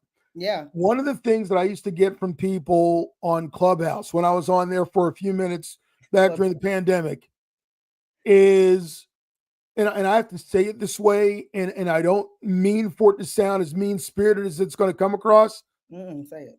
Government contracting is not a job. Okay? It is a marketplace. The jobs exist in the industries. Think NAICS codes. Okay? Industries are where occupations are. Occupations create jobs. That's an industry thing. Federal contracting is not an industry, it's a marketplace. You have to bring the industry to the marketplace to sell. And so a lot of people come in and I'm going to do government contracting. What does that mean? Don't get me started. Don't get me started on that. Don't get me started on that. Like, yes, what is your business? Right. Lead with that. What is your business? And that, you know, those who say, you know, I'm into government contracting, you can kind of tell when they know what they're talking about. And the next thing is going to be, we provide But when you're like, I want to do government contracting, it's like, no. Or I want to, that forbidden word that we will not mention, I want to do that.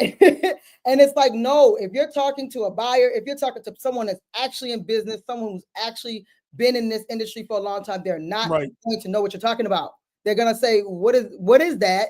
What do you mean? That doesn't point one way or another. I don't have any clarity about what you're selling. Confused minds don't buy. And no one's going to respect you. This is a very small niche. Oh, man. The federal, especially you're talking about like federal government contracting players, the ones who we know are winning and those who are really in this, not the ones that are respectfully just teaching, but the ones that are actually in this, selling, have a business, then, you know, they know. And you will look, honestly, you'll look foolish because every time I go to a conference, I go to a lot of conferences, a lot of events. So, you know, people know me when they see me sometimes and they know what not to say. But it's like you have to step correct when you're talking to the people who are actually doing this in real life. And it could be a buyer. You don't even know you're talking to a buyer. And they're going to say, that joker, I will make sure I write that down. I'd never choose them because they don't even know what they're talking about. And so that goes back to what Guy is saying. It's like, yeah, you may not even have the capacity or even the real knowledge to know how to do everything that he showed and everything that he teaches in his programs.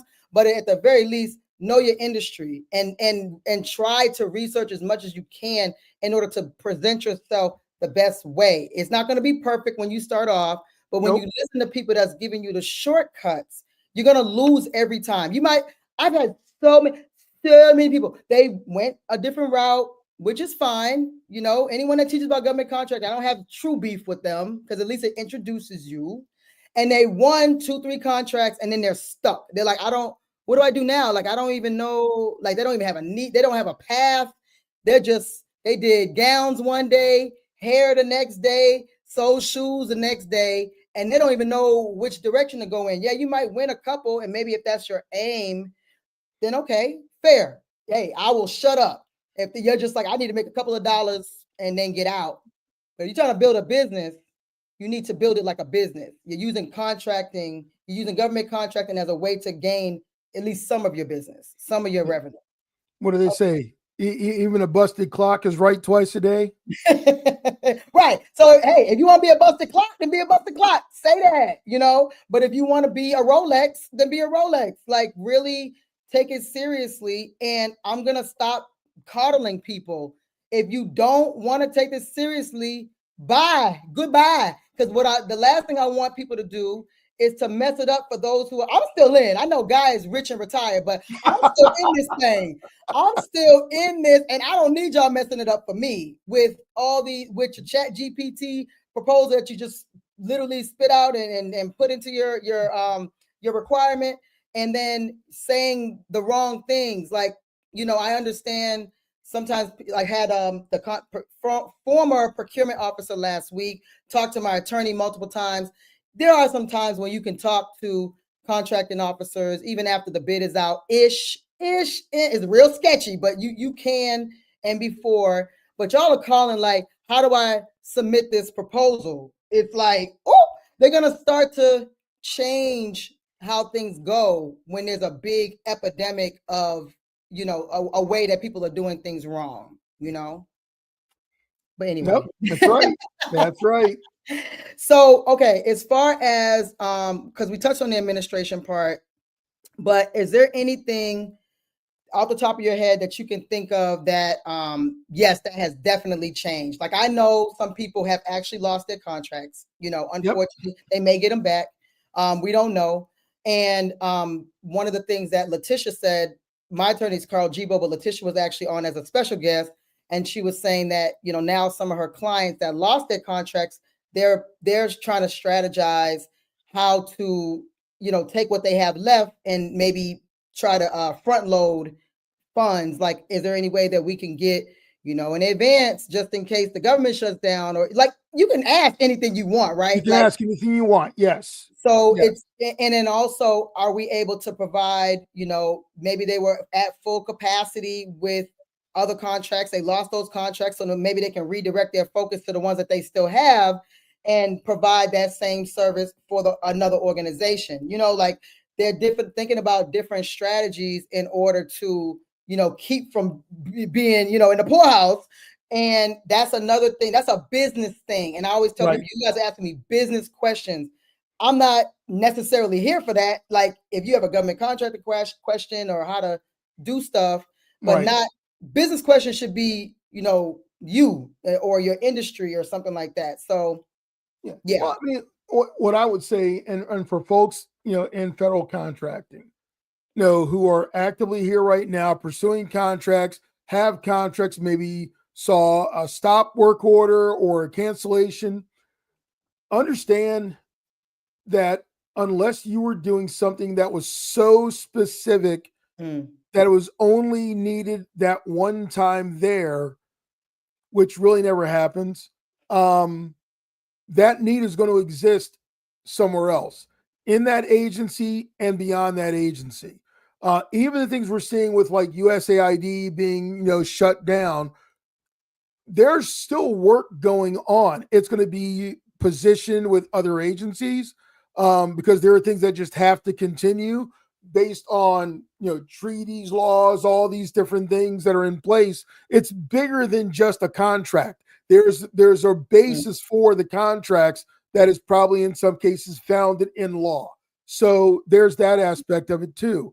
But I'm going to tell you, I mean, 40 years into it, the U.S. government buys everything in spades. And so if a customer you were working with or pursuing goes away or no longer has that need, somebody else does. And that need may shift from them to someone else. You know, what I'll kind of wrap up with is, you know, you have to look at why the government does certain things. Not every project going on in an agency is just for that agency. Right. There is something that is called a CAP goal, a cross agency priority. That means it is something going on in multiple agencies. Then there are government-wide priorities or government-wide goals. That means every agency has to do it. And so you need to have the wherewithal to understand, is this something unique to just this one customer, this organization in this agency, or is this government-wide? And once you understand that, then you can actually go and start talking to the others. But beyond that, even, by the way, where you get that, look at strategic plans and something called an annual performance plan. All right, those documents will tell you a lot of what you need to know. The other part, though, and Sheena will resonate with this, and in the military, rarely does one organization, one service do something on their own. So when we get called up to go and do an activity in a foreign country, depending on where it is and what the mission is, will depend on which COCOM, combatant command, is called to go take care of that problem or that situation.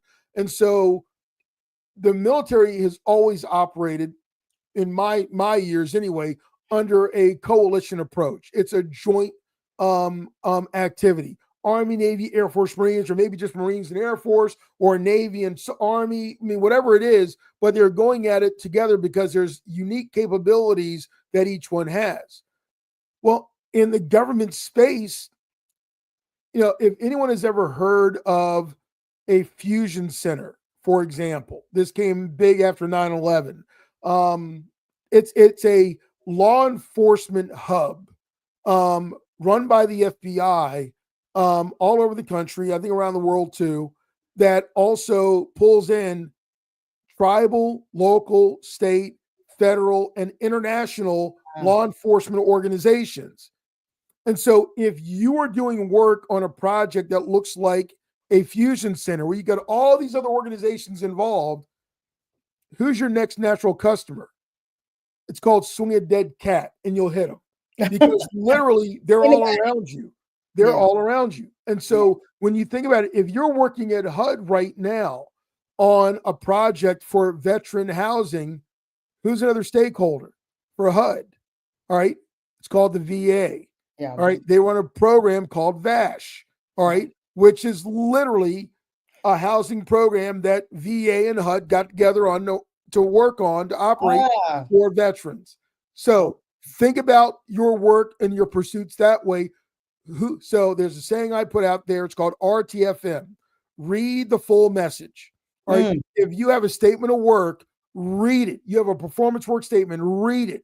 Understand who's involved, who's going to be involved in this. And you may find out there are multiple organizations in the agency and organizations beyond the agency who are stakeholders to that project.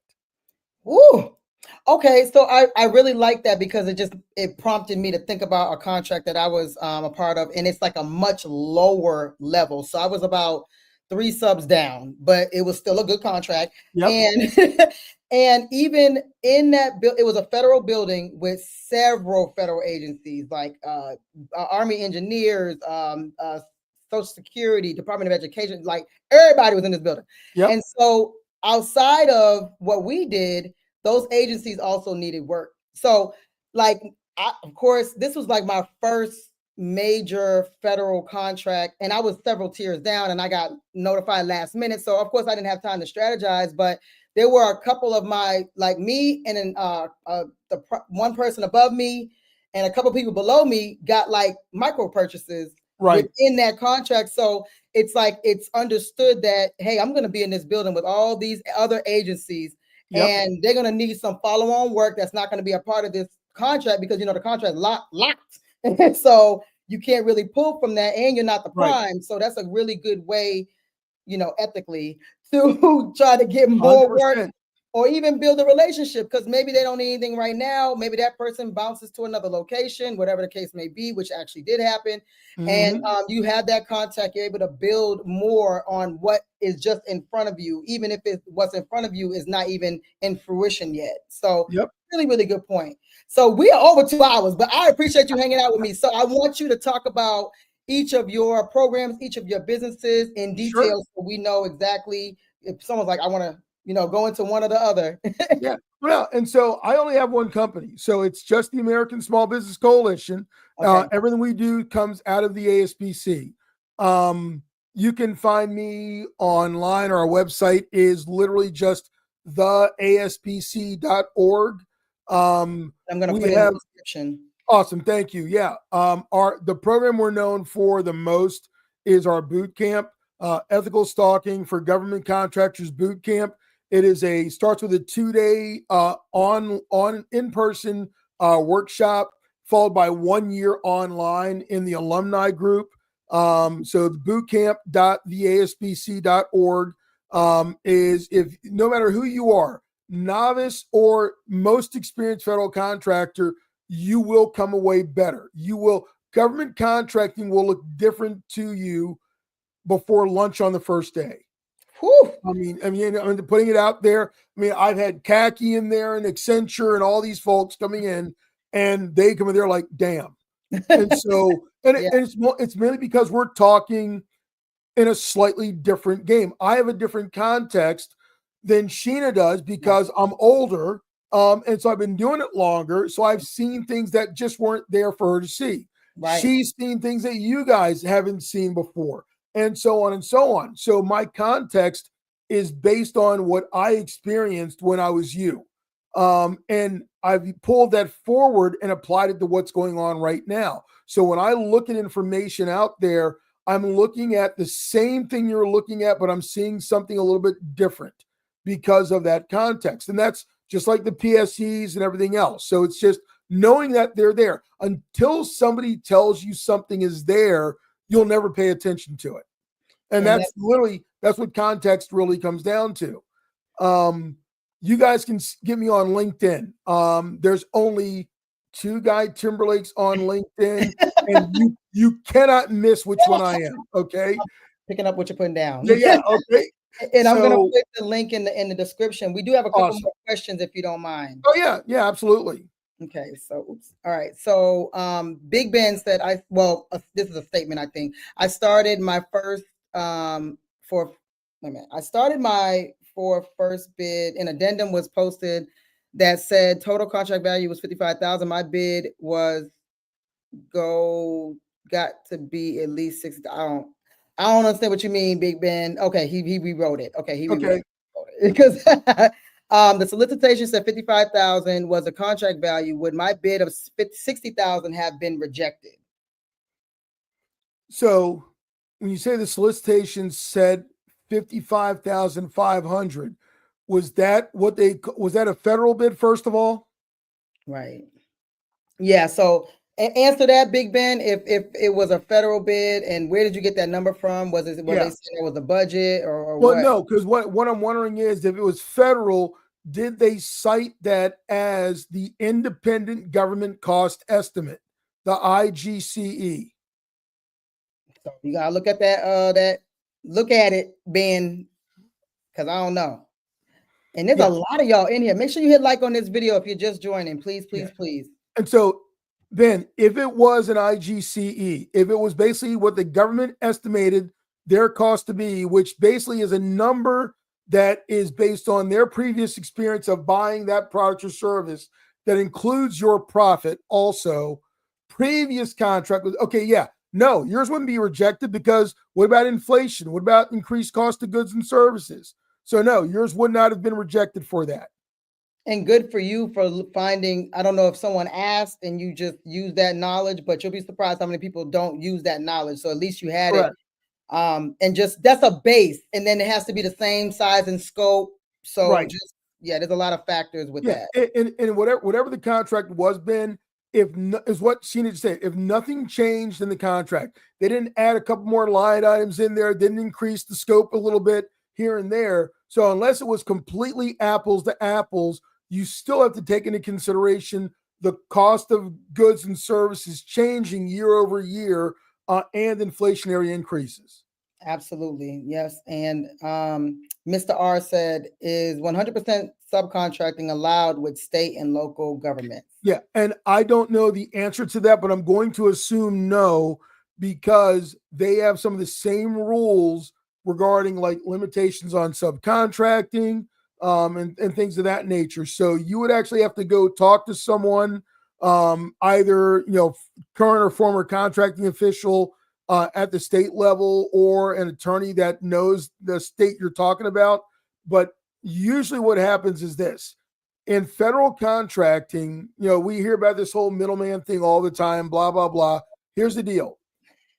So under the simplified acquisition threshold, subcontracting rules don't apply. In other words, if you want a contract for $40,000, you can subcontract as much as you want, except if it is a set aside.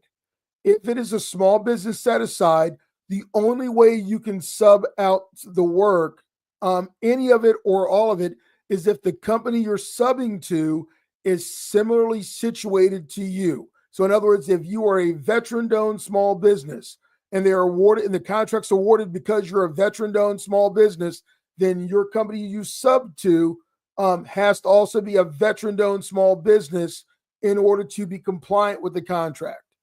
if you Right want to now, sub out. you can probably sub some of the work, but you can't sub all of it to a company that is not similarly situated. Yes, so that question comes up over and over and over again for federal contracting.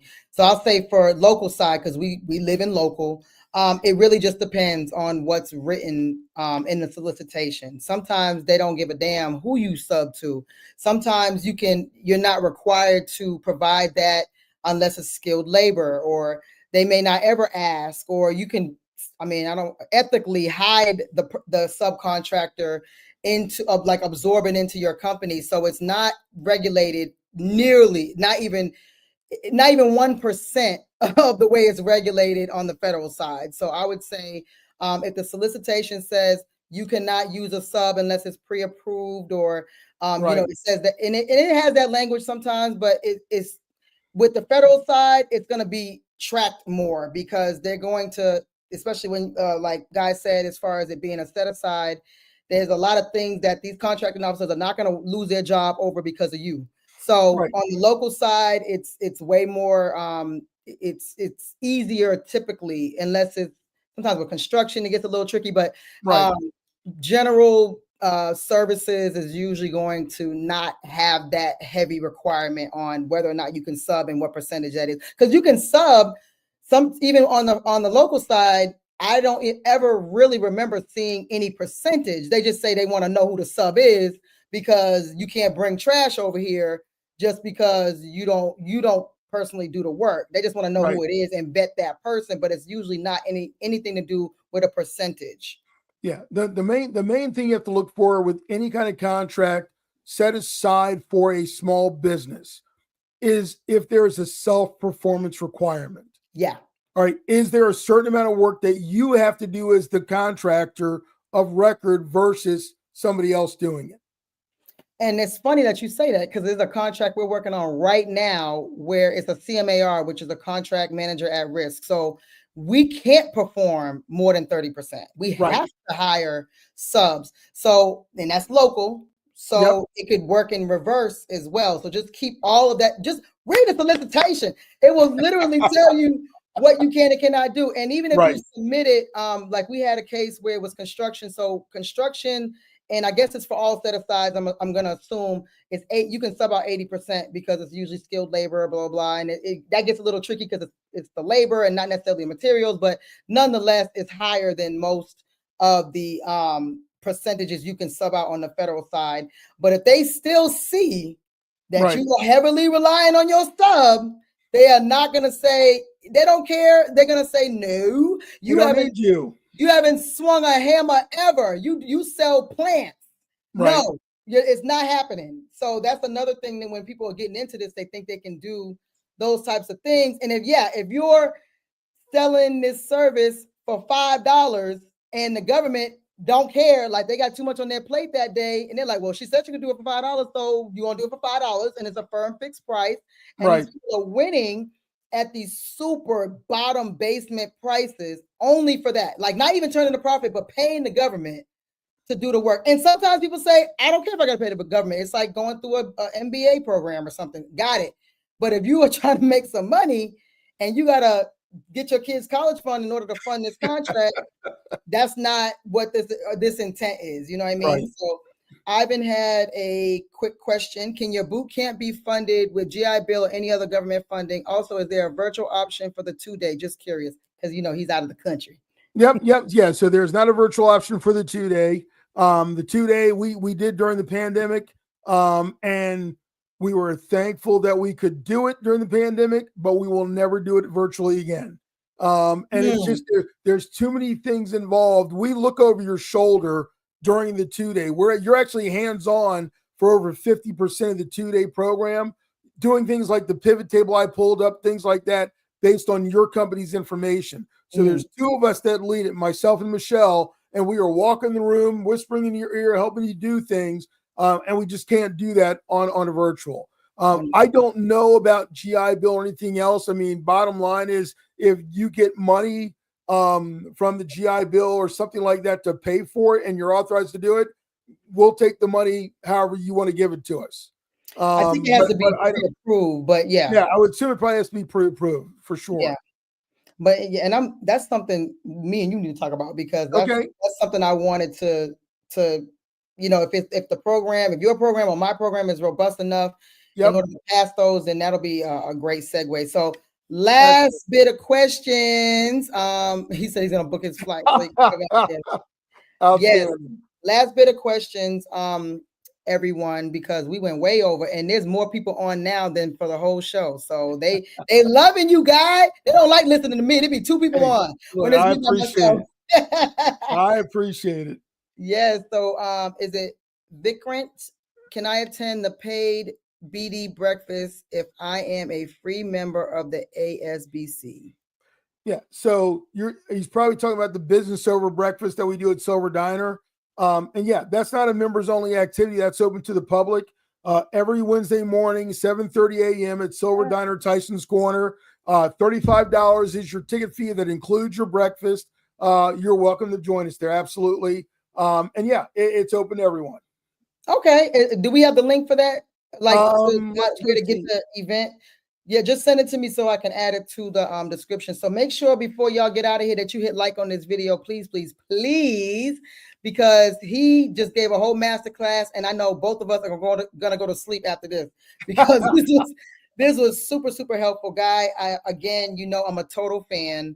I appreciate your time, because there's a lot of things I know you're cooking up in the pipe. So I really, pipe, that was a bad term, but you're cooking up in the oven, not even on the stove, but in the oven. So I appreciate your time tremendously, because this is a lot to try to cram into 2.5 hours, essentially. And you did such a fantastic job sharing the information.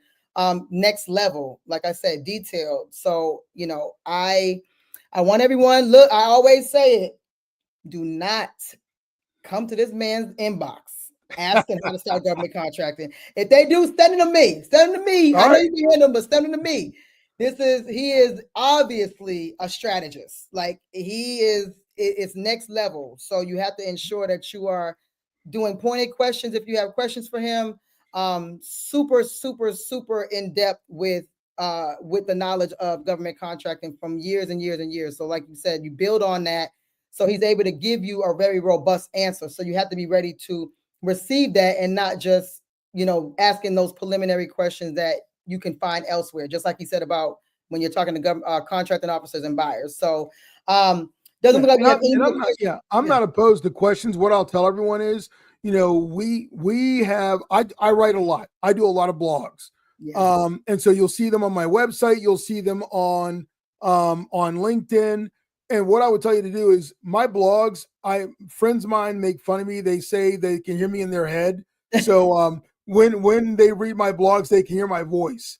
So if you see the blogs in there, I try to write my titles very much to what I'm talking about. And so if you see a title that resonates, go read that blog. And if you comment on it, do something on there, I'm going to get back to you. I don't care if it's something from years ago. Okay. Well, that's good to know. But again, I'm saying, I know he's nice and giving, but I'm saying it. Don't come to him with those questions that you can get off ChatGPT. Okay. So everyone's showing their appreciation. Thank you all. That. Thank you. I want to just also highlight Joy. I don't think Joy's on anymore, but thank you so much for the super chat. And Miss Yolanda, also a huge supporter of the channel. I really, really appreciate you guys for the super chat. Again, I'm going to put his information in the description after this live. And until next time, guys, stay on. But until next time, y'all, it is your favorite veteran, and we out. Okay.